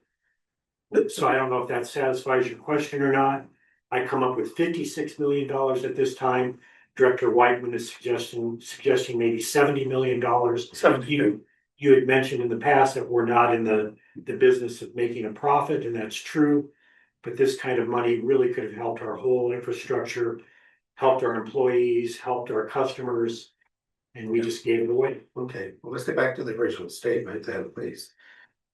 Originally you said that I had cost the district $50 million due to us getting away from the Bend project. You and two others. So, well, it came down to me too, but you said me, you directed at me. And I looked at you and I said, and you know this how? And you said, I did the calculation. And I said, I want to see that calculation. Now you just admitted that you guessed. My whole premise. I did it at the top of my head. My whole premise was that you misstated it and you were just trying to make a dig. Then I replied back of the whole deal that we really are a nonprofit organization, and I'll continue that on. We are a nonprofit organization. We are obligated to, this was all part of the whole process that we went through when we voted down that end project, to protect our existing clients. And that's was one of the main focuses that I based my vote on. It was part of what I contended all along let's talk about it, and God forbid, everybody know if a child gets hurt, and you hang your hat on that one. So, yeah, we are a nonprofit organization. I didn't want to get our clients involved, say again, we go through this whole process. Involved with an organization or a potential property and organization that we're unsure of. And that way I think is where I was at, where I went forward with it. This all came about was that you said you had done the calculations. In my head, yes. Yeah, well, you didn't say in your head at the was time. close. You Okay. didn't say in your head at the time, so I called you on it. That's why I called you on it. So We let me are finish. just arguing. We are done with an update. So I appreciate the recap of your position from a vote previously, but it sounds like we are done with the update and we have a figure that all of this is no longer relevant. So thank you. This is a bit unfair because there are accusations here and I just need to counter, we'll move on. Okay. And that is, there was every indication that this project would be acceptable and it would not be unsafe. And the proof is in the pudding. The city's going to take it over. And that was made very clear to you and you voted against it. We have lost 56 to $72 million for the record. And I'll stop there. Excellent. You said I Okay. voted against, yes, I did. All right, you've had your say. Now, let me No, play back to him. you had a say. Please. He answered your question. Back to him. This has nothing to do with it. These are all rehashing. We are just arguing now. There's no point to end this. So I would like to move on to the next. Once again, you're cutting this off short. Where it benefits you. There is no and vote. him. All you are doing is rehashing. So you have the floor next for a policy and procedure for a special meeting update. Updating the policies and procedures for special meetings. I take exception to your policies and procedures you just threw by everybody. How about I stipulate, anybody who wants to hear the positions on the bench can go back and look at any number of past meetings, and those are all in the record. Yeah. So we don't need to redo it again. Please proceed with what you need to do here. The only issue I have is I stated in the last meeting is that special meetings are called. And sometimes people on the board may not be in a position to get access to a computer to look up things on a daily basis, particularly during the summer months for me. And or if you're on vacation in Europe, it becomes an issue. So when a special meeting is called, I thought that it would be nice to have another way to be informed. And you brought up a point, and I had already thought about that point of asking Josh to basically call me. And you instructed Josh to do though, and he did. He called me and informed me, which I already knew, that there's going to be a special meeting for tomorrow. I just thought it would be should be a policy that it is, everybody should get some kind of a second way of being notified other than email on the board, on the website. Particularly since, people are out of pocket. We meet once a month. It's and if a meeting is called mid-month or a special one like Wednesday, if you're not in tune with that, it can become out of sync with what your life has and what you're doing. Fortunately, tomorrow I will make the meeting, but I'm going to dial into it. I won't be here for it. So that's the only thing about it, is that we would have if it is a call from the district manager, fine, it worked. I mean, I got the call. I said, great, yeah, that's fine. Well, I was thinking about recently when I was in Europe, I got a phone call from Phil. Right. Oh, we got a meeting. And that was my only notice. If Phil had told me, I wouldn't have known. So, yeah, I agree. It's a good idea. We ought to double up our effort on making contacts. And if you come by the house, please, some chocolate cookies. All right, sounds good. Cookies. That's my only point. It's that we just augment what we currently have in place to make sure, because we don't want to be in a position where one is called and I didn't do this. Because I was not aware of it. Showed up for regular meeting with this, especially when we called before it. So I would like to just augment what we have. Are you asking for a specific action or motion? I want it up for discussion. If somebody's got a better idea as to how to accomplish it, fine. I just would like to see something in place. Okay. Well, then I will say, if that's, I think that is your position stated. I will say that I think the system that we have is very adequate. And if it is not adequate for you, I don't think we need anything else in place. If it is not adequate for you, you have the option right now to make your own arrangements, as we are all grown adults. You ought to be able to do that. If you are not capable of checking your emails regularly, you can make special arrangements to say, I will be out on vacation. That is normal. You can put in a vacation thing on your email. You can let anybody know. You can let Josh know. We can do that. That is totally fine. I don't know that there needs to be anything more systemic to it, or formalized or anything. Again, we are adults, and this is how adults function to take care of their business when they are in or out of town. Well, as an adult, I would say that pretty much benefits your policies and procedures in place to get things done that you want to get done in maybe a kind of a secret manner. So this would be a way of you kind of circumventing, making sure that everybody's aware of what you're trying to do. Well, So that's my it's been my experience with you. And so therefore, I'm just trying to make sure that that doesn't happen. Okay, now you're And just so slandering again. I would like, Lauren. once again, I would like to put it up for a vote that we would have a separate policy, or in addition to a policy that's in place, to have additional contacts or special meetings, non-scheduled meetings, special meetings. I have yet to hear a specific motion or I make a formal motion. to do what? I make a motion to add a procedure to have an additional contact method in place to notify board members of special meetings outside the normal meetings. Okay. So what I thought you were going to be doing for this meeting was to be writing that up so that we would have something to review and write into. I can write it up if you want. I would love that. That's how we do it. Okay. For this purpose, you would need a second. Well, what you just said, will be on the agenda for next month. And you'll have a proposal. I would recommend, when you do that, here's the other problem with what you're saying, is that an email being standard and easy. Are you asking for somebody to make a phone call until they reach you, until they leave voicemail, until when? Can I work with Josh to figure out the best possible avenue? So feel free. I don't another. like having putting stuff on Josh every time. No, I don't either. But I would like his input to what's that, and see what he's got. Huh? Well, apparently, but at some point in time, you can overload a young man. Well, I will say, and he can do it, and it's nice to say that he has big shoulders, but to say that a director cannot do these things. And right now we have two directors who can't even take a position as, what are we listing? How many are you now? Positions do you have? 2. So you have to double up because nobody else wants to.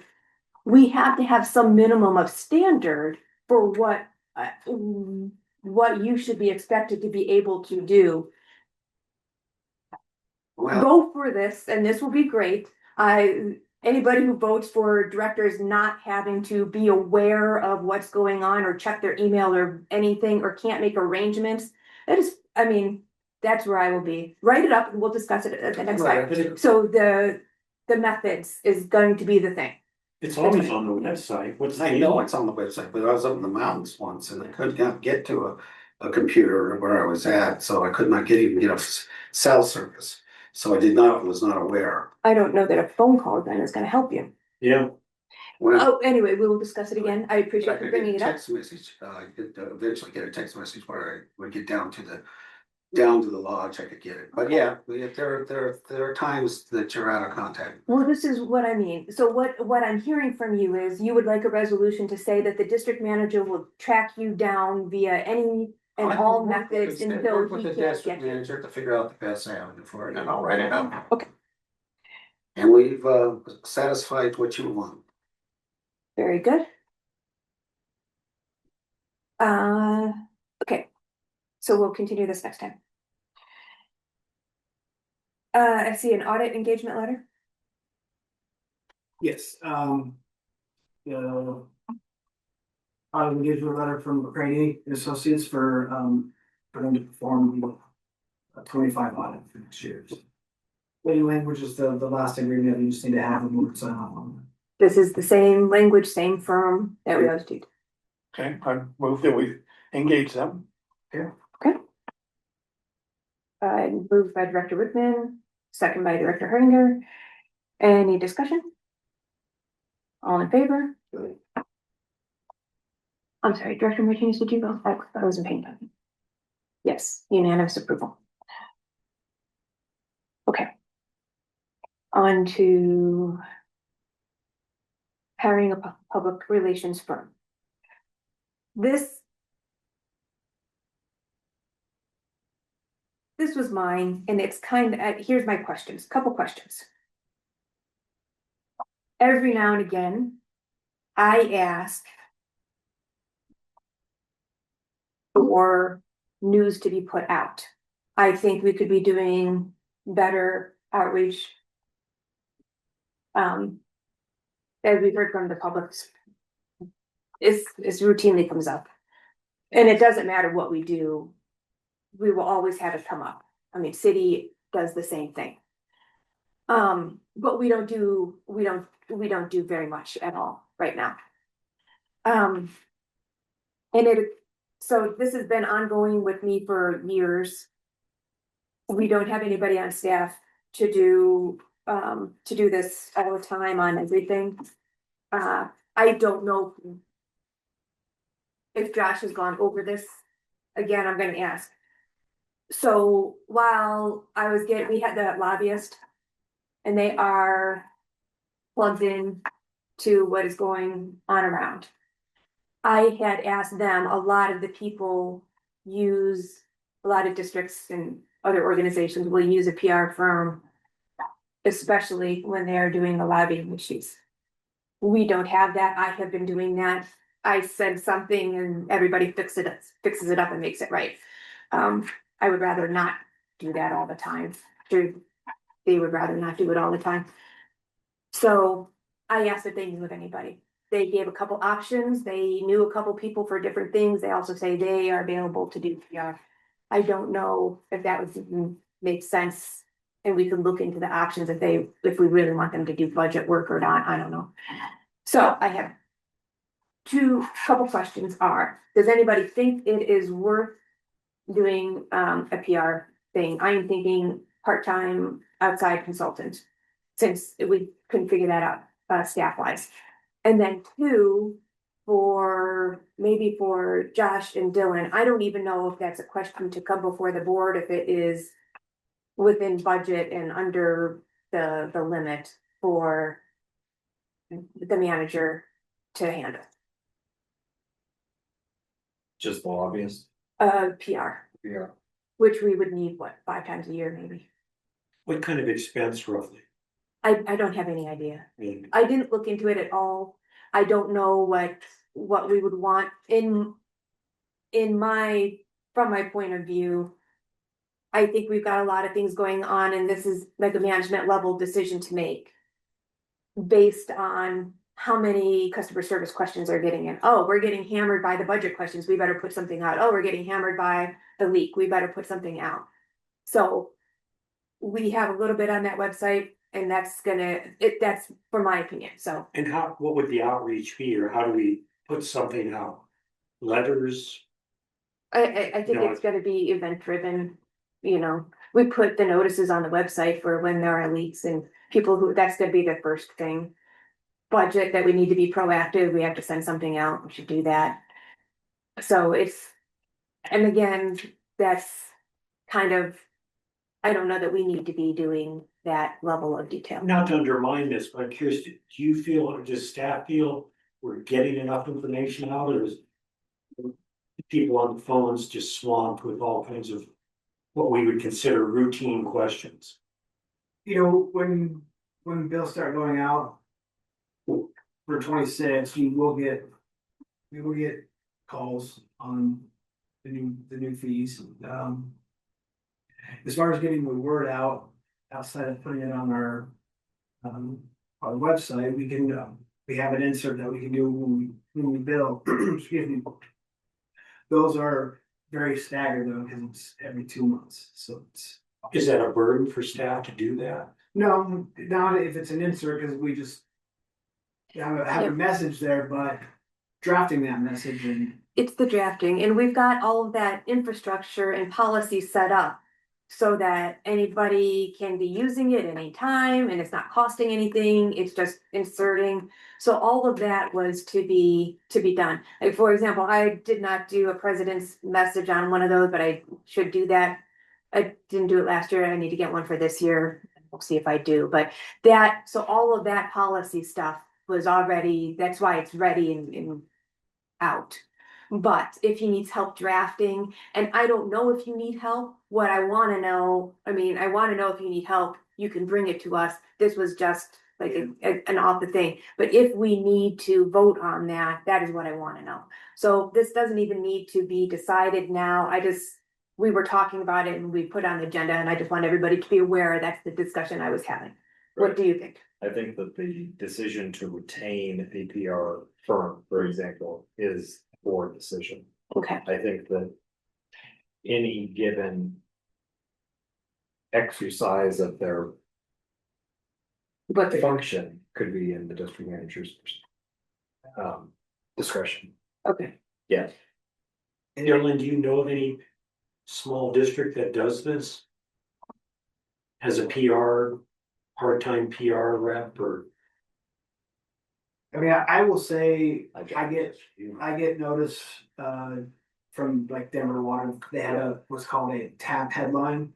It's a section of their website, it's almost like a newsletter, it's just informative to anybody that is curious or has questions.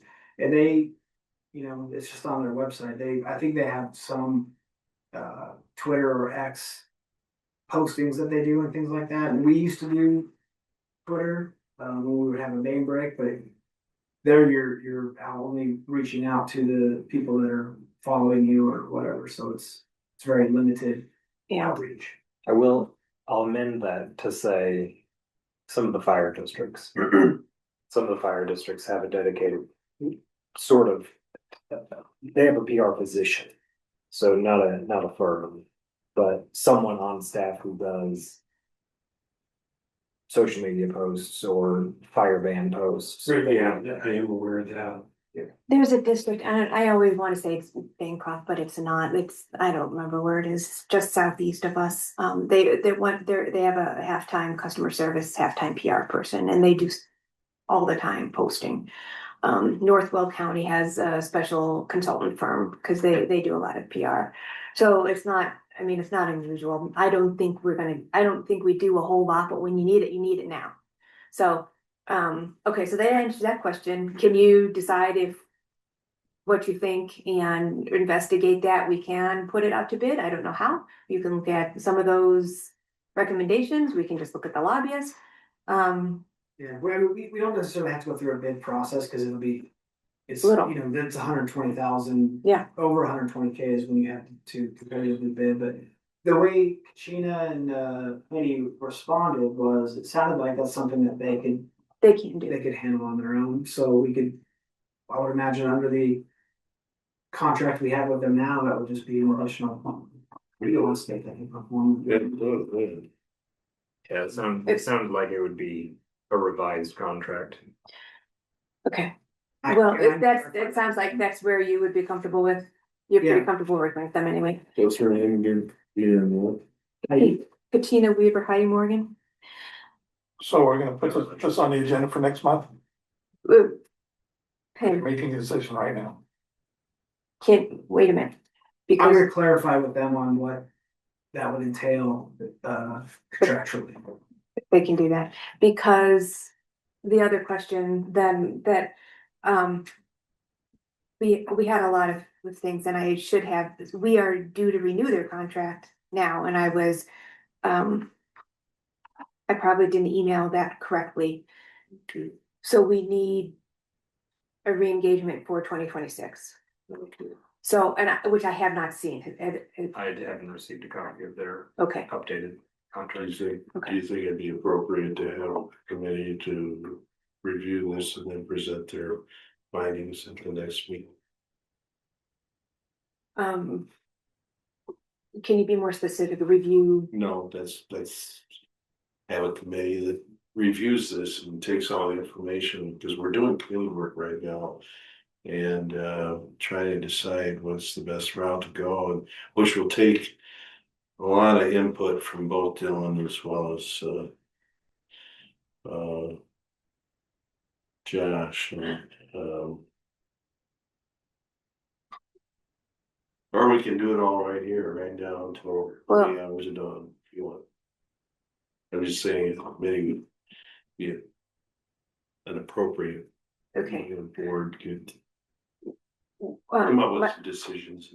My first point would be, I'm asking Josh to do that without a committee and to bring recommendations. So we can do it with a committee. So I hear you, and we can still do that, but that's what just to clarify, we're not gonna be here for all days. Cause that's what I'm asking, and then, Just a suggestion. and I lost my.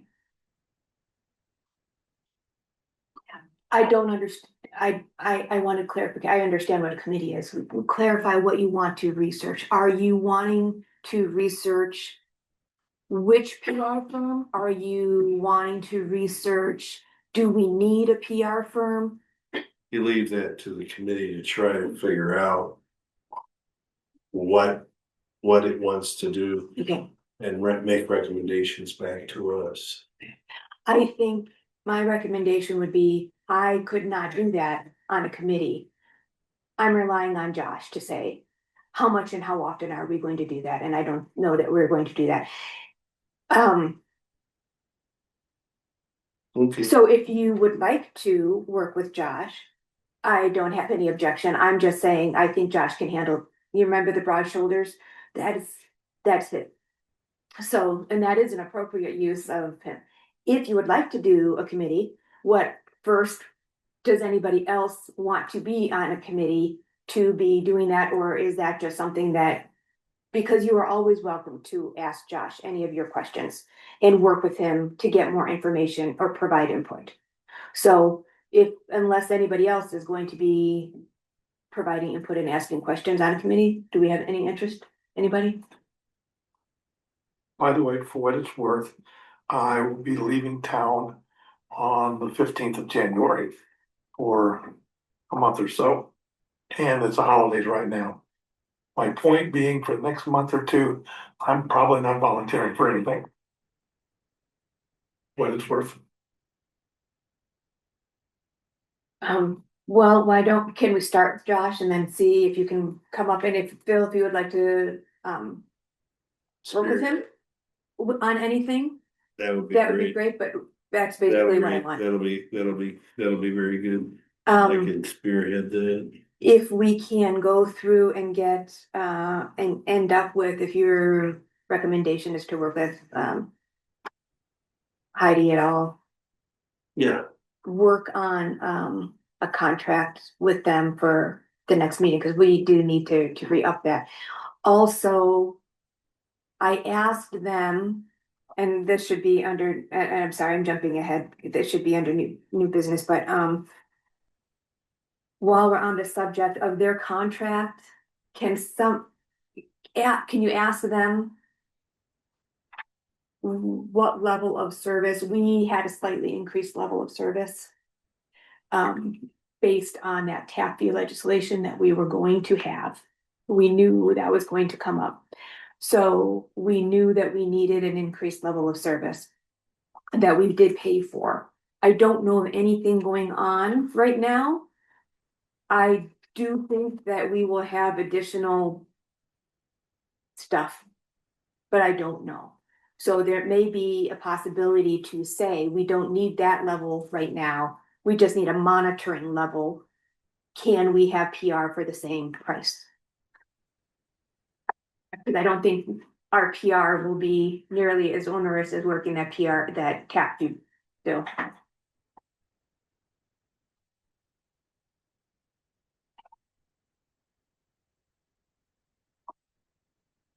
Okay. Anything else on that? That was PR and that was lobbyists and that was everything. Anybody have directors matters? I still have some, the petition thing under new business, if that's okay. Okay. Are you looking at the agenda that I sent out yesterday? Probably not. Yeah, well, there was the resolution for the order of business. Oh. Yes. I think. Oh, but that's not on here. Is it not on that? It's E on the public, Oh. on the most recent agenda. Yeah. Yeah. Okay. Not on my printed one. Okay, I missed that. E is, oh, the resolution for the, Yeah, and I apologize for that. I'm Nope. trying to navigate this OneDrive and we have a version here and a version there and they don't align sometimes and gotta love be a computers. little more Okay, diligent on. as long as it satisfied the, public meetings. Yes. So there was a resolution, everybody had time to, and it was a suggestion from Director Whitman, there's a repeated suggestion from Director Whitman to put, guest speakers before, regular business, which makes sense. And we, again, we routinely do this, we might as well make it routine. So this was a resolution to just change the order of business. Does that make sense? What to begin with, I don't think Clifton was saying that, it sounded all familiar. And I guess my concern at this point, as I do always, anything that is a significant change should be thought on for a month. And yes, I've seen this 48 hours ago and mulled it over for 48 hours. But I think it ought to be something that we all mull over for a while, let the public look into it.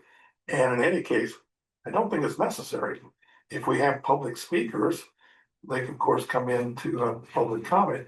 And if it's related to an issue, whenever we have whatever issue, we call upon expert advice and they speak on that particular issue.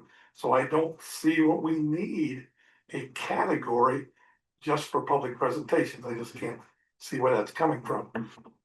If I could remind you then to recap, what happened is last month, we had an audit presentation. We had a lobbyist, oh, it was a lobbyist presentation who was here. Right, two lobbyists. Two were, so in that case, rather than waiting for a month to change policy, Director Whitman said, let's let them speak first, rather than everything else. And that's has happened multiple times before. So at that meeting, I detailed, let's make that policy, since we do that often. Put whoever was this, it's a we're calling it a guest speaker, guest presenter, somebody not in the routine, so that they don't have to sit through. Until about now was when we would have regular directors matters. So that was all detailed before. We did talk about it last month, and you do regularly vote this way to allow this to happen on the spur without a policy. So this is just making it policy. Well, I think it's a unnecessary policy.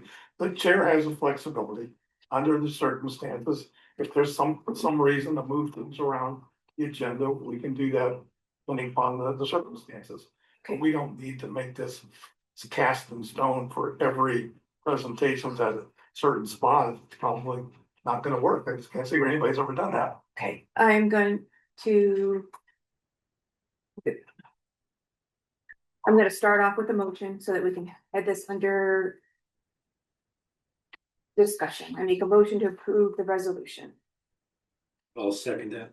Thank you. Second by Director Rickman, Director Wendell. Let me tell you why, two reasons why, as it is necessary. One is that if we are routinely doing this and people, this is a matter, I believe, of public transparency. If you want to tune in to hear the auditor's report, and we move it to the beginning of the meeting when it is normally on the agenda for 2 hours later, you will miss it.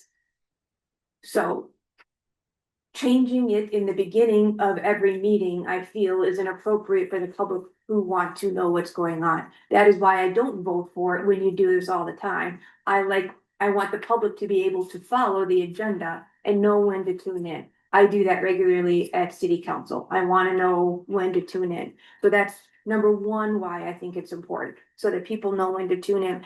Number two, I would like to amend the resolution a little bit just to say, to reference our bylaws, because this is written out as an order of business in our bylaws, and that's the second reason why it's important to do formally. And just to say, this is a modification of the bylaws, section 8B, or section 8C, order of business. So then the order of business would be routine, and it follows along here. Well, I agree on the need to look at the agendas and follow those, currently not following them. But again, there's no reason why it needs to be done tonight. We got it out there and we can look at it. And at the next meeting, we can talk about amending the bylaws. Right now, you want to amend the bylaws again on 48 hours notice, and it's not an emergency that requires that. We can always work in our presentation. So what was the resolution? Moved and seconded. It's been Well- seconded. Well, right now, the resolution is to change the bylaws. To begin with, The resolution states that we will have guest presenters right after public comment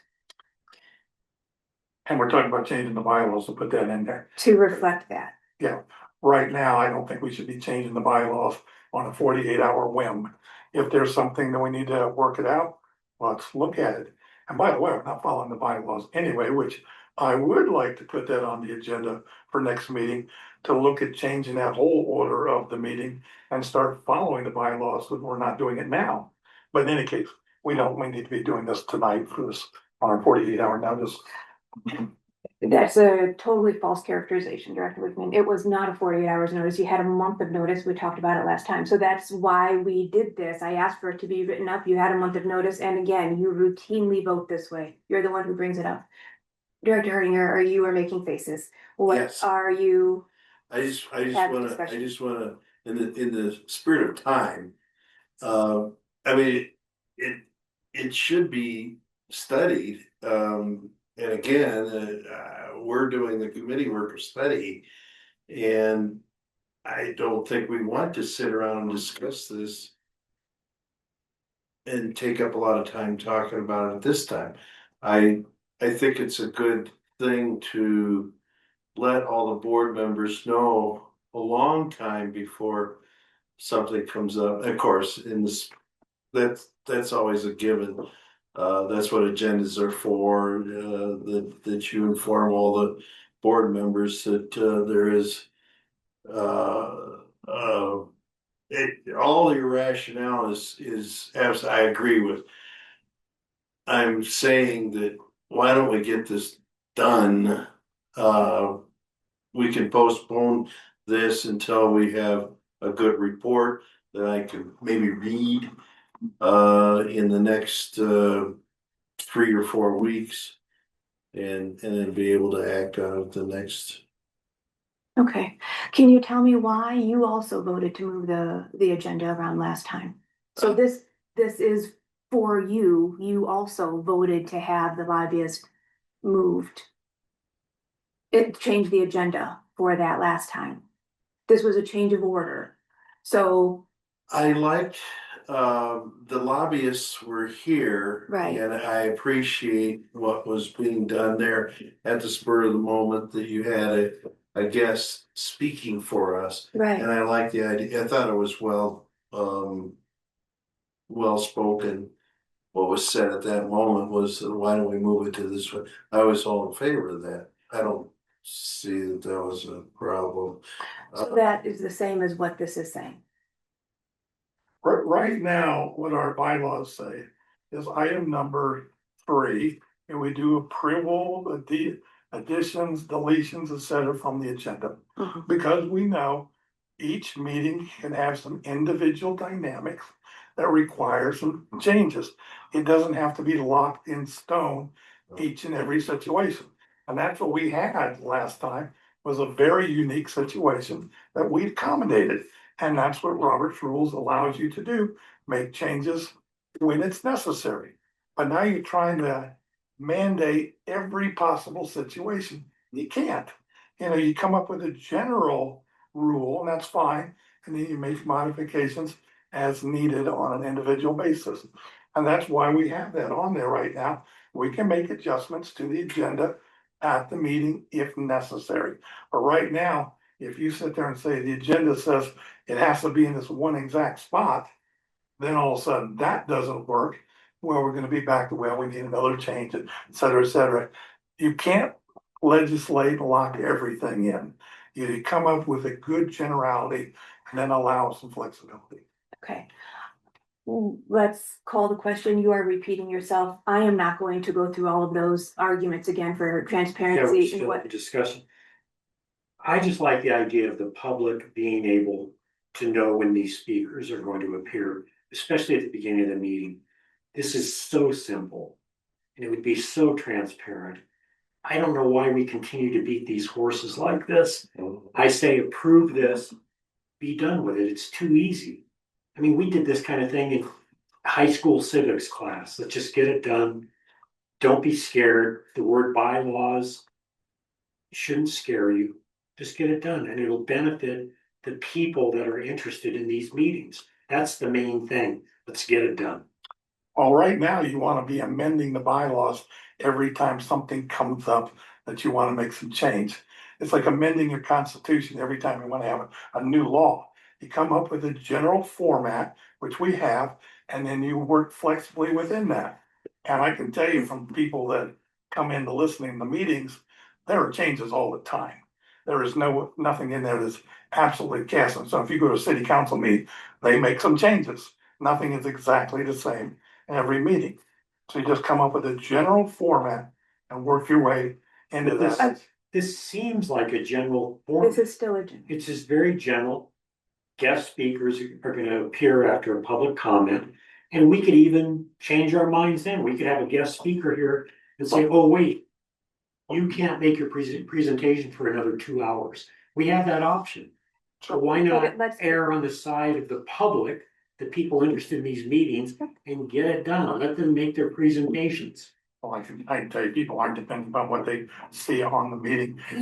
And people are gonna come in, whenever we have something, and we gotta sit and say, no matter who's here, they've gotta go at the very beginning. They can't talk when the subject comes up. And what we have right now, Okay. whenever we have a subject, that's when the speakers speak on that subject. Dave, I think that's not what we're talking about. We are specifically we're not talking about any public here. We are talking specifically about that situation where the lobbyist was invited to speak and give a presentation. So the public would never be changing or come up here. We're talking about that situation. When we have a presentation from the auditor, should the auditor sit through our minutes and the expenses and then the budget, the director's matters and everything, and then the auditor can do a presentation. If we invite an engineer or a report on whatever construction that we're doing, they have to sit through all of this regular business. And that is, you always vote this way. This is not the first time you do this. You say they have been sitting, they need to have special, they're here special. You did it with the people who got the exemption. You asked them to be presenting first, and can we just bump them up? They had a kid, can we let them go first? You move the stuff around on the agenda regularly so that those people go first. It's not, but I just want to clarify that it's not a public. I believe you. I'm with you on that. I was thinking, let's vote the resolution down. Postpone this to some kind of a point so that it appears on the agenda next time.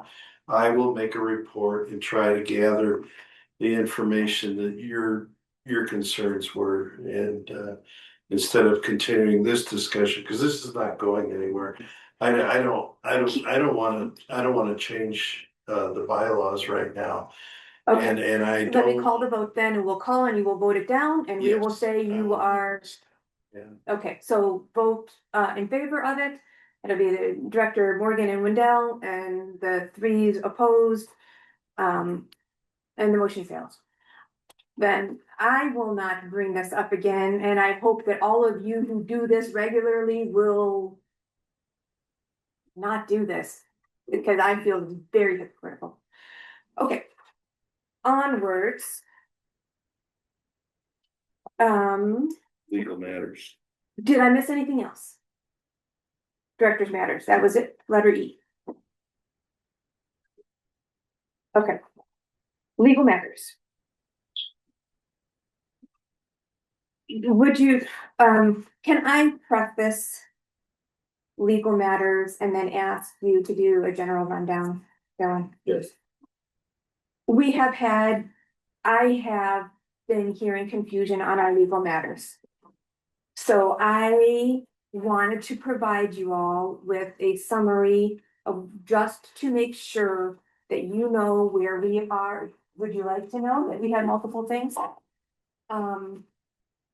So that we know that we have multiple things going on, when we have multiple people representing us, and it's just a capture for now.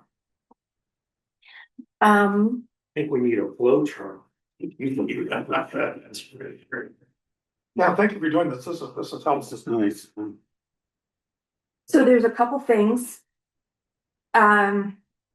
Are you gonna go through it, all of this anyway? Do you want me to do a spiel, or do you wanna just sum it up? I was not planning to go Okay. through all of this. I was going to hit just the updates. Okay, I just want to make everybody aware that we have a couple of these different matters, okay?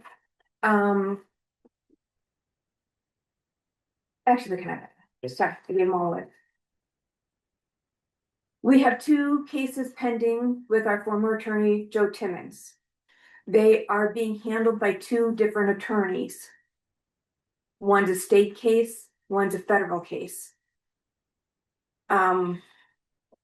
They are still being worked on, but the attorneys are handling it. So it is out of our discussion right now, but we have previously given instructions. We've had legal executive sessions on it. Does that make sense? You have a question, or are you just ready? No. Bill O'Connell, we did not, actually, I didn't check his, not really his name. We did not, that was an appointed attorney. We didn't go through any special hiring for him, okay? And I'm gonna jump down to Lakewood. We have 2 things going on with Lakewood. One is the Ravine Bridge, and Dylan's partner, John Cody, is working on that one. We did hire a specialist for that issue at one point, who wrote up an opinion and gathered some evidence. More like, anyway, his name was Jim Beckwith, if you need to know that and is going on. And he is still available. He always said he was available for trial help, but he was retired. But he handles these kind of cases all the time. So he really put it all in legal terms. So there was somebody else there. We also had an issue going with the Lakewood Comprehensive Plan and that is Dylan is hiring. And we'll talk about that a little bit later, because he's here, he can talk about that. The other thing that I am calling Big Sky. That was our water rights attorney that we voted on last time. That is a new attorney that we hired, Kent Holsinger. Kent Holsinger has, now that we have hired him, said that the actual person we will be working with is David Cutter. And I guess this is common practice. This is exactly what happened when we hired Ogburn and Mill. Then we ended up working with Nicole Quintana. Yeah. Okay, so we have Kent Holsinger on a water rights issue that I would like researched, I had questions back from the beginning of the Big Sky contract. Okay? We voted on a committee to start working on that, but there is questions on what the committee is doing, what the lawyer is doing, who the lawyer is, what are we looking at, and what a committee is. So, for example, we have designated a board committee. Board committees are not public committees. If we want to open it up to the public, we'll have to open it up to the public and take applications. So there's a process for all of that. Okay? In this case, we can't do that because it's a legal thing. Okay? A legal thing. It's a legal thing. If you are talking to lawyers, just assume that you can't be discussing those matters with anybody in the public. There are, what's the word I'm looking for? I want to say discretion, but confidentiality issues. And if you are discussing it with anybody else, you have cracked open the door on confidentiality, and that will presume that it's a public matter. We have had this conversation before several times as well. And you're giving me looks. What am I confused about now? Well, I heard something about we have a committee. We have a committee, what committee? This is why we're having this discussion. You are on the committee. Okay, Is this the committee last time? That's Gil and I Is were on? this the same committee? Okay, then, cause we were gonna ask about that. Yeah. We can bring it up now. We looked up in the minutes, and the minutes didn't have any indication that a committee was formed. Yeah, We voted. but we want the committee to be formed And and there was- approved. And we will answer directly back to, And there was a vote to assign a committee, so we're confused. yeah, Okay, if we're a committee, glad to hear it. yeah, thank you. We clarified that, thank you. So if you wouldn't mind, make a resolution that you have a committee, Did please. did we not vote on that last time? We did not. Did you watch the video? Yes, I did. How did we not vote you then? We put it in terms of, would somebody like to work with Josh and stuff like on these questions?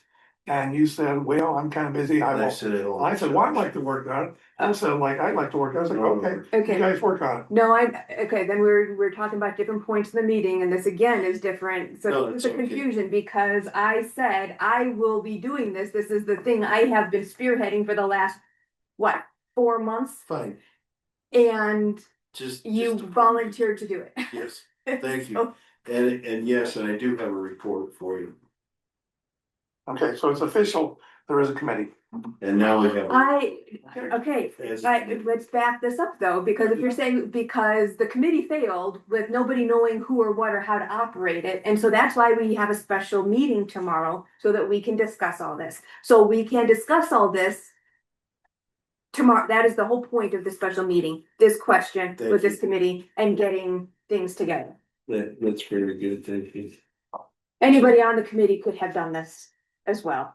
And the whole point and timing of this is that was when that was the lawyers involved that we voted on last time. That is Kent, who is in the firm, and he is named.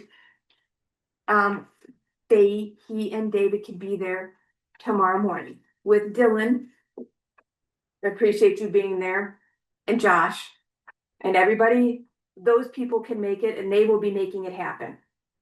Thank you for doing that. I hate the timing because it's in Christmas time and nobody works Christmas.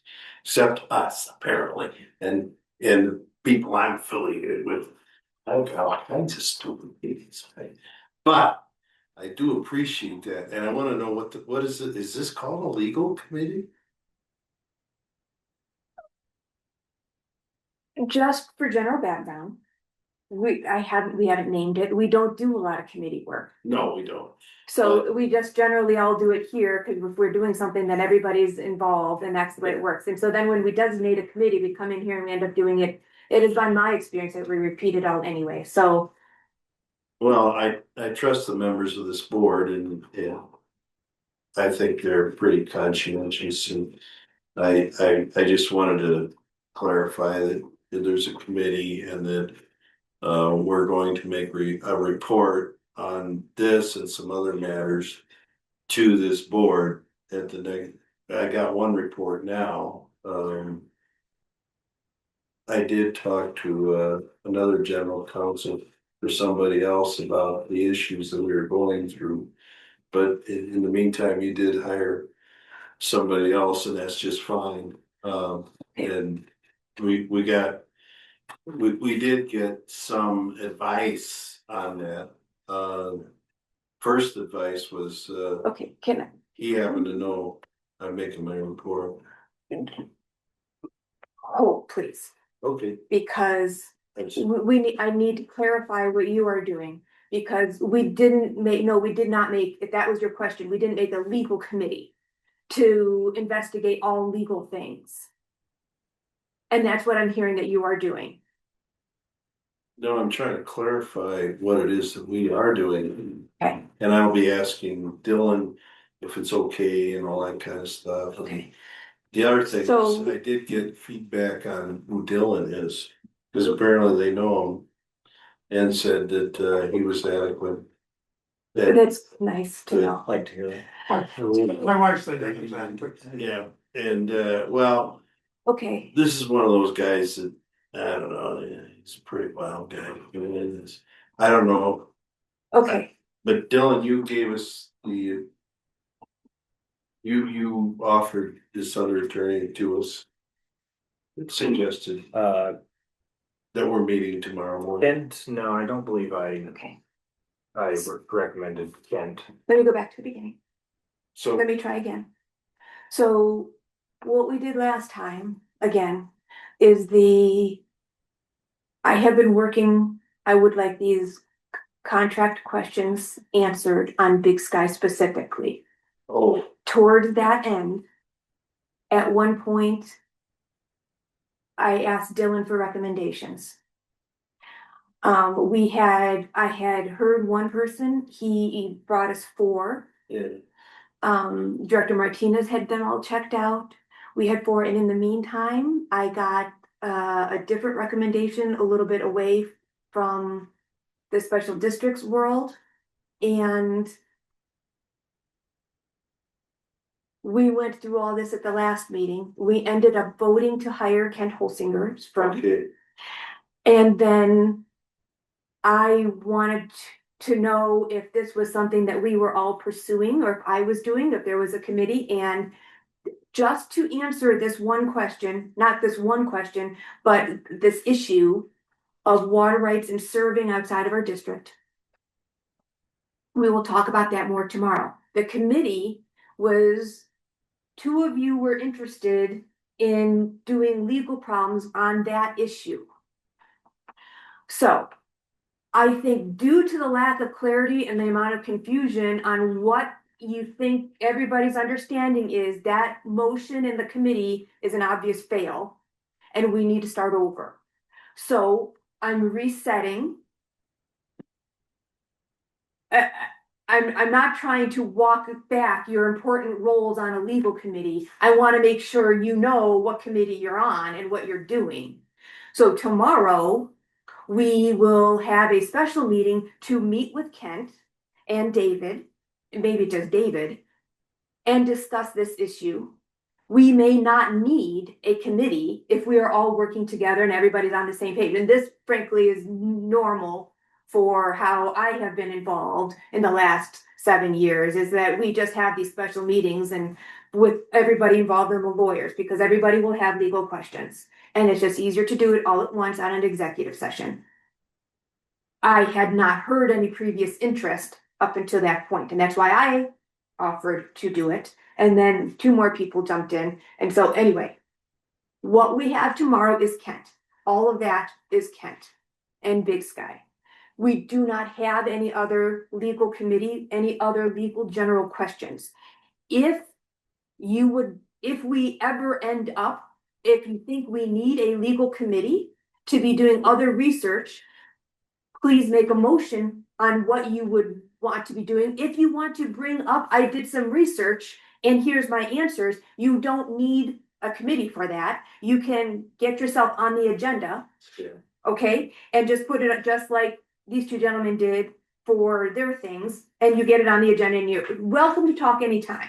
Just, But I was not hearing a committee report from you on general stuff because frankly, I just don't know what you're talking about.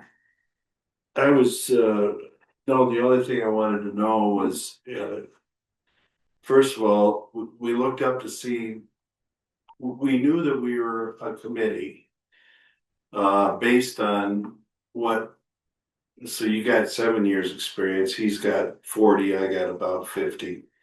In these kind of things, and ordinarily a committee just studies an issue and then brings it back to the board to, and makes recommendations. The board decides if the committee's going in the direction that it needs to go or not. And right now it's kind of up for grabs. The other thing, because I also looked up the word, what effects we're having. I've been calling and asking Josh to clarify these things. I've been meaning to call Dylan also, because Dylan puts it in a very short, sweet way. You can do this, no, you can't do that. And okay, and you get it done. But I looked up things like what is the city of Lakewood going to do as far as their zoning changes, and what kind of pressure is that having on my board here? And I want this board to be aware of that as a committee. And I looked up the term densification, if you're interested in, because that's exactly what is going on. And I also looked up research, some of which Larry Gardner gave me, which really led to 180 studies on what densification is. For instance, densification is like one of those real fancy buzzwords like sustainability. Each person wants to define it a different way, but it's in the contracts and it's in the things like the zoning changes that are going on with the city of Lakewood and the pressure we're gonna be putting on our board, or what they're gonna be putting on our board. And the question came up, well, is this going to cost us money and all that kind of stuff? So I was gonna look at that also as a committee. Because at the moment that we were organized as a committee, the discussion was regarding what zoning pressure is having on us. Okay. I And think that might have been in the same meeting, but I don't recall any, because we have been having these group discussions. I don't no, think that we that's had okay. said that only And- the two of you would be working on that as a committee. I don't know that any of us would be giving up that If you discussion. thought we were going to get an attorney, we were considering that too. But we wanted to come back to the board, first ask Dylan what he thought, and then ask Josh, and then get back to the board and also entertain some recommendations from other attorneys as to how to proceed and what to say and what to do. Big Sky was never mentioned in the last meeting as far as it, but we will take that on if you. But I'm not asking you to take it on. I'm not asking a committee to do anything. Like I said, this is too confused. Nobody knows what. It's not confusing to me. I'm clarifying for the board what it is that we are doing, because my report right there, it defines some things that have been in kind of a confusing point of view, and the burden that it's going to be giving our board when the city of Lakewood goes through its process of densification. Okay, I hear you, but I'm clarifying that that was never a task for you on a committee. I'm So- saying that it's going to become Okay, that. So I guess I'll make a resolution that This committee review all these different items and come back and give a report to the board. If that's okay, Okay, I made a motion. you made a motion by Nobody, oh, Director Herringer and a second by Director Whitman. Okay. What I am hearing is that you want just you want a committee, which would only be two people, to be reviewing in total all of our legal things and coming up with new representation, recommendations and directions and working. my committee that I'm talking about would consider what threats we have for Yeah. in the future. And how we plan on effectively to try to understand and prepare ourselves for Yeah, what kind of burdens are gonna be placed on Green Mountain Water Service District, because I am very enthusiastic about protecting Green Mountain Water Service District from lawsuits, from financial burdens. Yes. Through other things that happen. Yes, I hear you. And these are general matters and Right. For just point of discussion, we are in the discussion phase. I will vote against that because we all have a overwhelming interest in all of those issues. And that's why we handle it as we do as a board, in my opinion. I would feel totally uncomfortable having just you two look at all of those, and I appreciate every person's input on the board, even when we disagree. So I would like everybody to be involved in all of those discussions. That's a good point. The problem with including people, more of the board members, is that little clause that says if you have 3 board members, you have a quorum. And it says you can't actually do that, but You can do it. That's why we're having a special meeting tomorrow. And that's why we have special meetings, executive sessions now. And that's why you we couldn't have. have had during our meetings, you couldn't have had another board member there because that would be a quorum. We Right. would be doing it illegally. Right, and that's why I'm saying the committee is not appropriate. Because we all No, want. committee would be important. No, their committee is not The quorum appropriate. would not be That's appropriate. right. We could not have a quorum, and that's why I'm saying I want to be involved, and I do not want to abdicate that to just you two. I would like to be involved, and that means we need a space to be a quorum. I would be a no vote on that. So that is why I'm voting no. Does anybody else have discussion? And you said, who else discussion? You seconded it, right? You seconded it. Okay. So that would be it. And this committee would have access to legal, including the new legal hire that we had for right?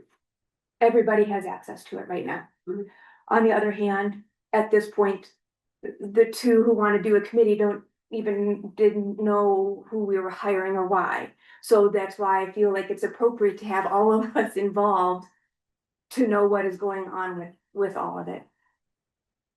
So but you would be fine with not having, I don't even know I have no idea what the scope of work is here. What is your scope of work for a committee? You're saying you're just going to come up with legal and the rest of the board, what you will be bringing a committee report to be doing what basically I'm doing now, every meeting, I come in and say, here's what we're doing. I ask for a special attorney on the water rates question. Actually, if we would get into it, and the next time I said, let's talk about hiring a specialist, and we'll bring that up if needed. You're saying you would just like the ability to work as a committee, just the two of you, to do what you have the right to do right now. I would like to include people at our discretion when we feel like it's necessary. More, and I mean, because right now we're leaving all of that work, the legal and the possible threats against our board. We're leaving that just to you, and that's okay. I It's can not trust to you. me, you guys can But- respond at any time, you just have not been making, I mean, we brought this stuff up and you can come anytime and add to it, please. So it's not just me. You have the ability, you've always had this ability, you don't need a committee to do it. And I just finished saying, let me remind you again, if you want to open it up to the public, you're gonna have to open it up to the public. And you know what, I'm gonna tell you right now, I would like the committee meetings, this is how it's gonna work. The committee meetings you're gonna have to post those someplace. If what you're saying, you're gonna have public, you're gonna have public dialogue. You're gonna open them up to the public. You're gonna have to take applications or just tell people, anybody who wants to come will come. I will show up and crash those meetings. And then that's how it's gonna work. I'm just letting you know. So your meeting will have to be somehow, because I want to be involved. Now To what? keep this going, I'm just curious, why? What is this for? My concern is that we have had these leaks that we have talked about and censured before, and I don't want this little clique of the 3 people that we have relied, some board members have relied on for legal advice. We don't need to do this and go the John Henderson route again and just have that. What are we gaining? It doesn't matter. Let me call the question. You can vote for it. All those in favor of a general legal, I'm sorry. Before I do that, Dylan, do you have any input into what would be, since this is legal, is there anything else we're missing on this? Any aspect?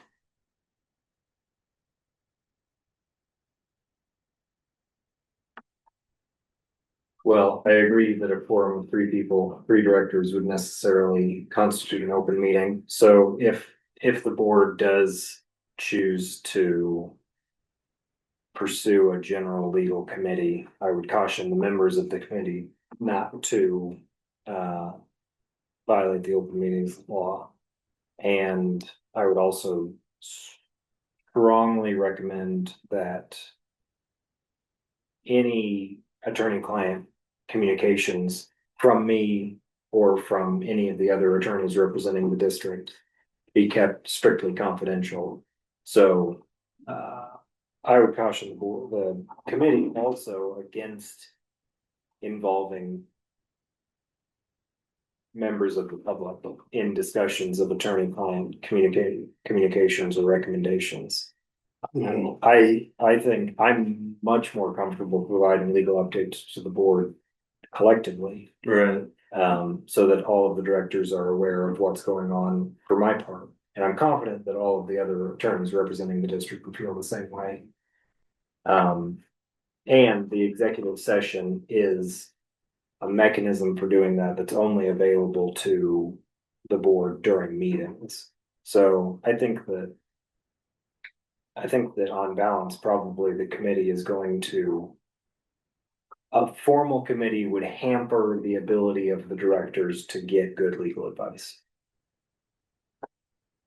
I'm also going to say that this is a completely off topic, off agenda thing, but I appreciate you seconding it and doing something for yourself as we can count on when it, so, anything else? And we will, of course, always get these legal updates for the board and we'll always still have a full discussion. So anybody who, so all in favor, I'm gonna call the question then. We got the input that made any, unless there's anybody who has a question for Dylan. Okay, all in favor of general legal committee? We have Wickman, Martinez, and I want to say Hardinger, I want to say Little. In favor and opposed, so the motion carries. Okay.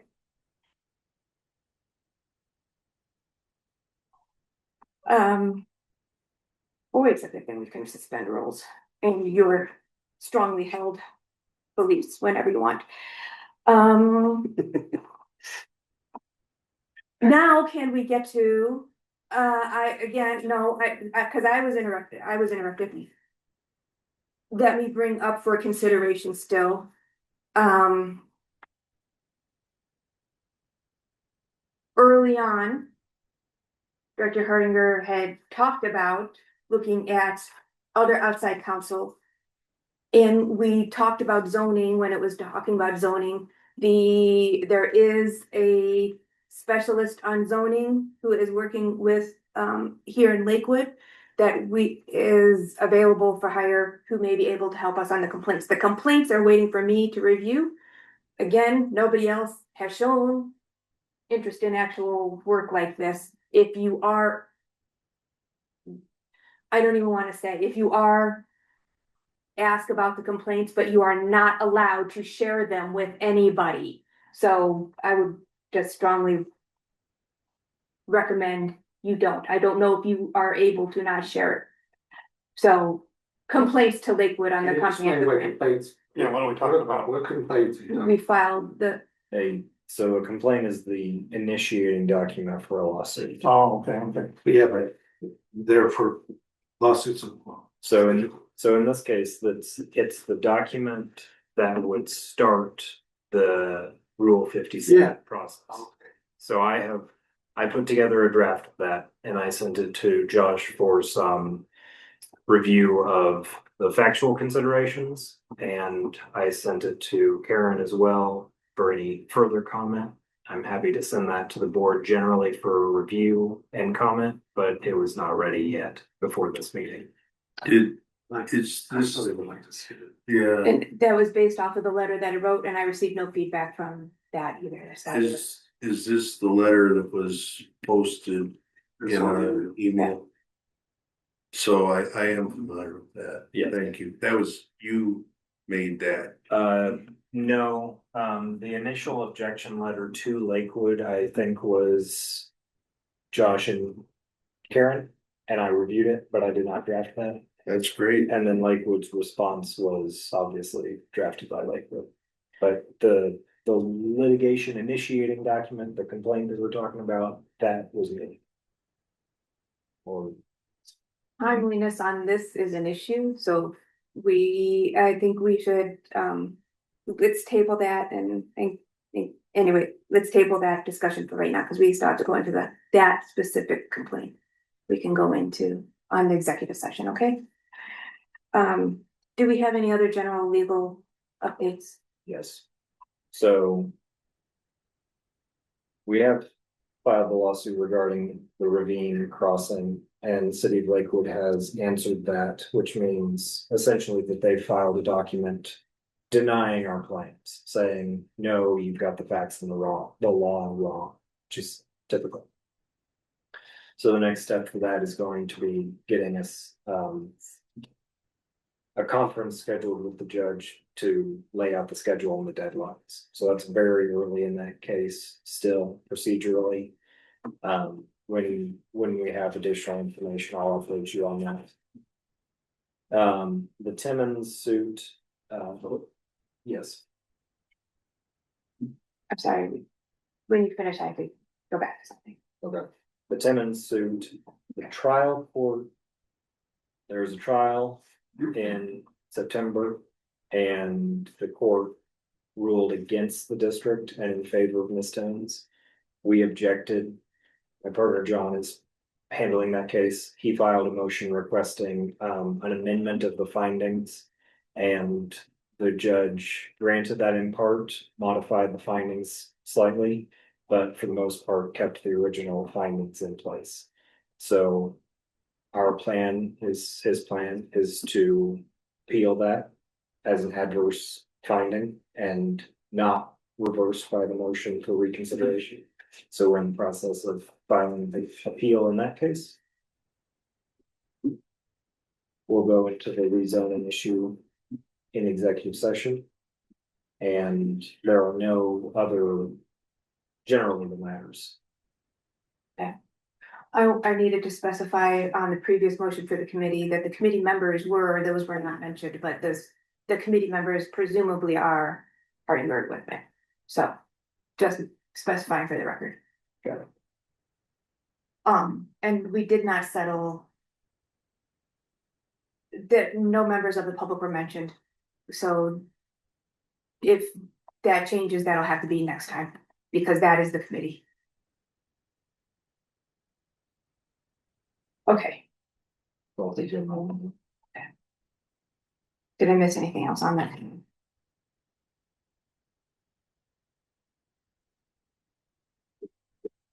Um.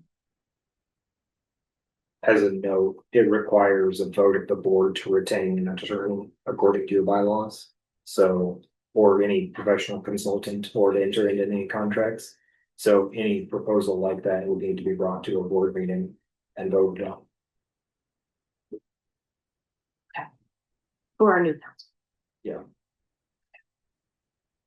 Do we want to make a motion that we accept that attorney that we're going to see tomorrow morning Well, he was retained fully at the last board. meeting. at the last Yeah, board? so his whole firm was retained. Just So that's how that's working, so that's all right. He's Yeah. part of the firm. Both Kent and David are So we don't have to do anything on that. correct. Do you want us to act on or make any motions on anything else? No, I want a motion to go into executive session so we can talk about the rezoning case. Are you, Please. When you say rezoning, what are we talking about? The Rule 57 request for review of the Lakewood ordinance. Oh, okay, so rezoning in a global sense. Yes. I was like, what property are we rezoning? Yeah. Okay, the global, okay. so move. Going to executive session. There a second? Second by Director Martinez, all in favor? Right. Are you voting for that? Oh, yeah, for Unanimous approval. As the district's attorney, it's my opinion that the discussion of the matter announced in the motion to go into executive session constitutes a privileged attorney-client communication. That motion was to enter executive session to the legal advice on Lakewood's response to the comprehensive plan objections pursuant to section 24(6)(402) sub 4 sub B. I am requesting that the recording be stopped. The time is now 9:49. We have resumed the recording because the attorney-client communication is finished. The executive session has been concluded. The participants were the board of directors, myself, and district manager. Thank you. I don't have any actions resulting from our executive session, so we are on to new business. As was noted in the beginning of the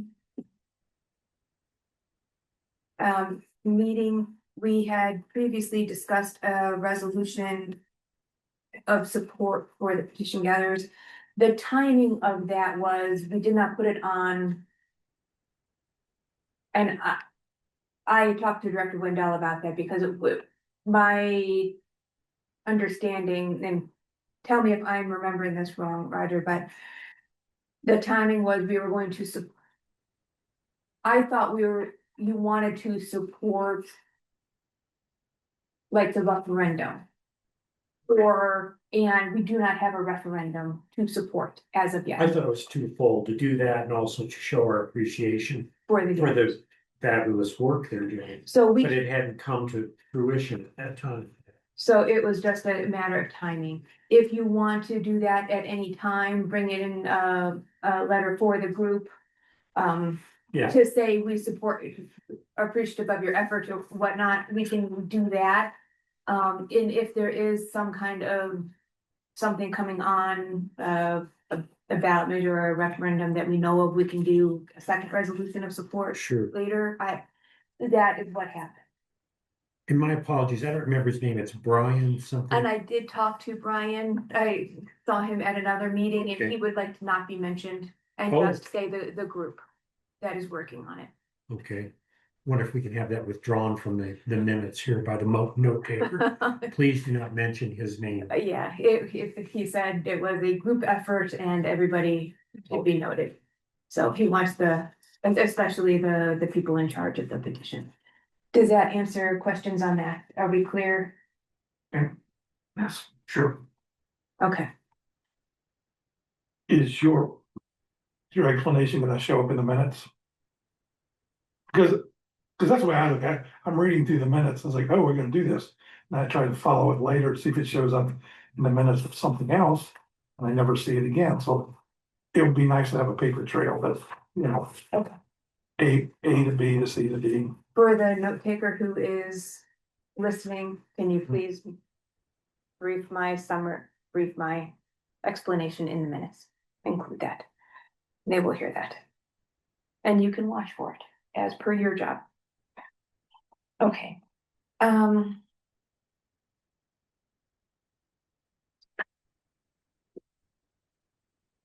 When is another new business, do you have any sense of timing on a master plan?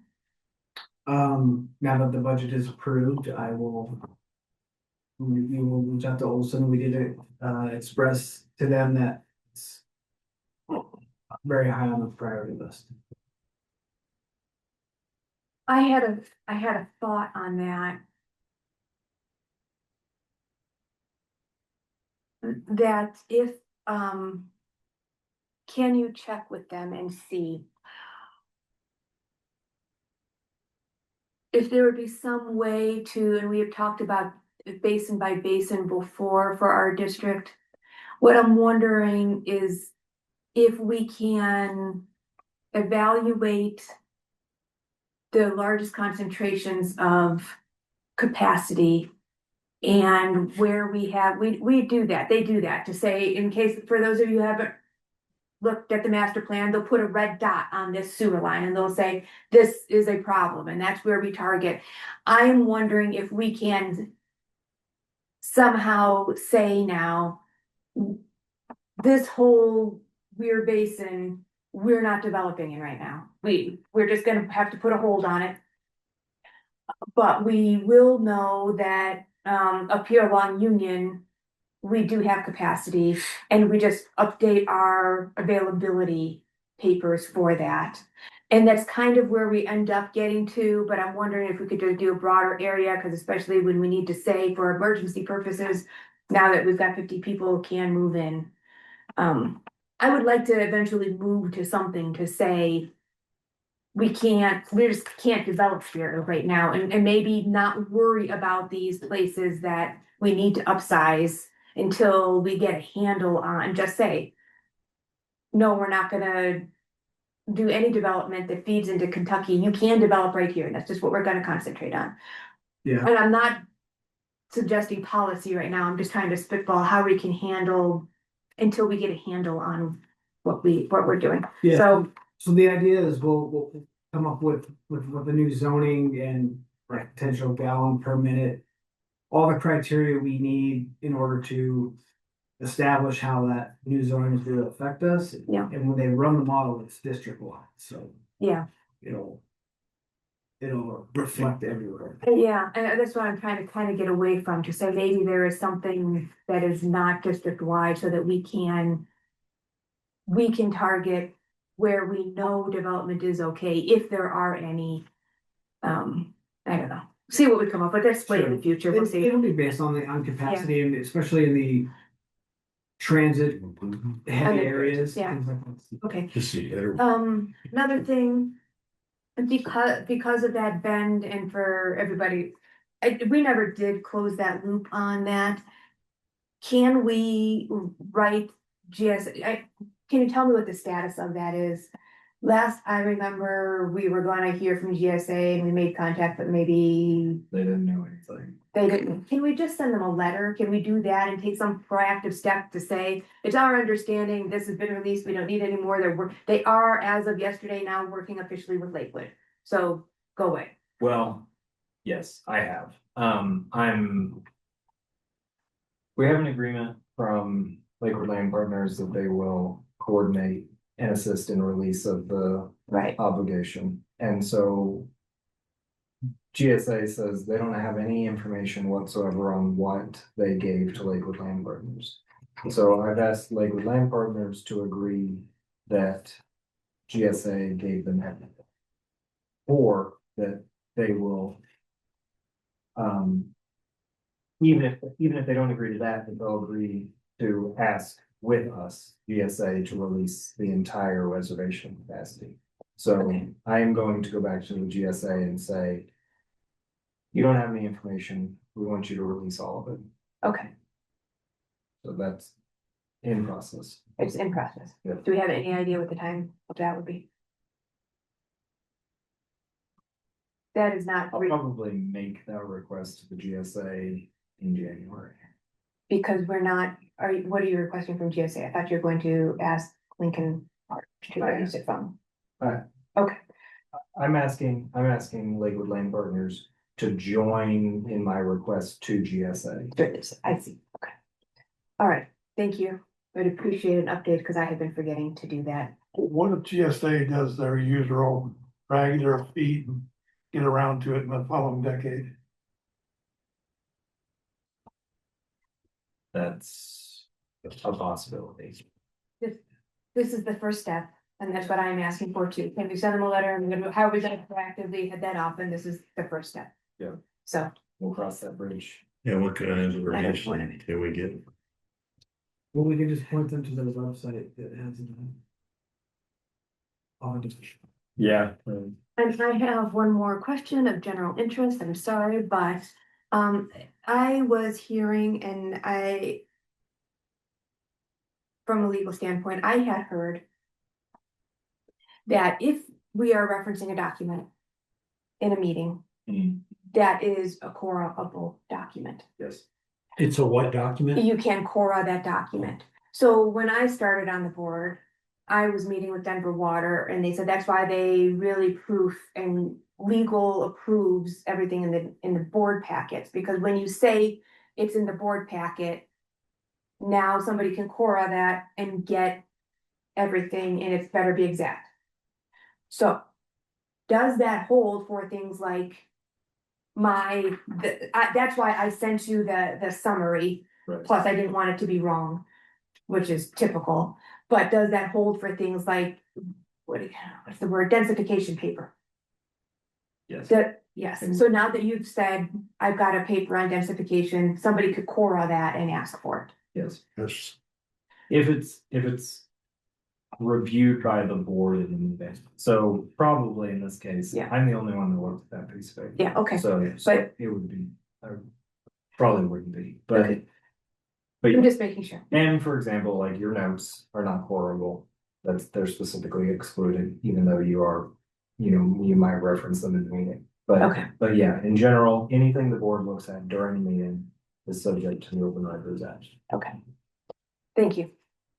That is all of my questions. Well, speaking of Cora, what we were talking about earlier, the gal from Union Square was asking for something with the Denver Federal Center. Basically, the Cora request, yes. As a Cora request.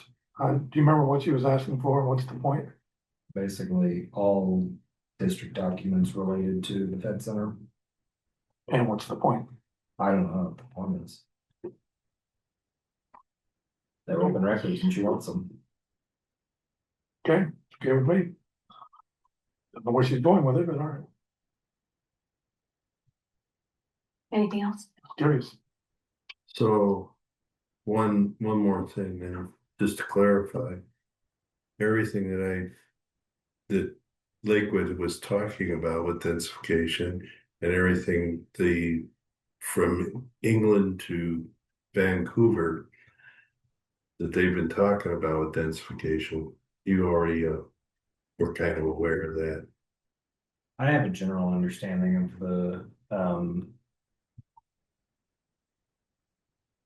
political and practical realities associated with it, yes. Okay, thank you. Because I was astounded. Some of the conclusions of that guy that's supposedly a world expert, economy wise, he was saying, well, it helps the elites. It helps water board, they make more money.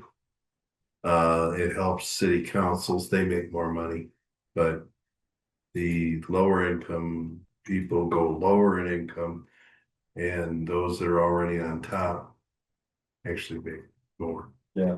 And it causes cancer in mice. And it causes cancer in mice. All right, thank you all for coming. We'll call this meeting adjourned at 10:02. Thank you. We're back here at 10:30 in 12 hours. I'll do my office. You're not the reason, maybe. I'll do president. My associate, Charlie, is a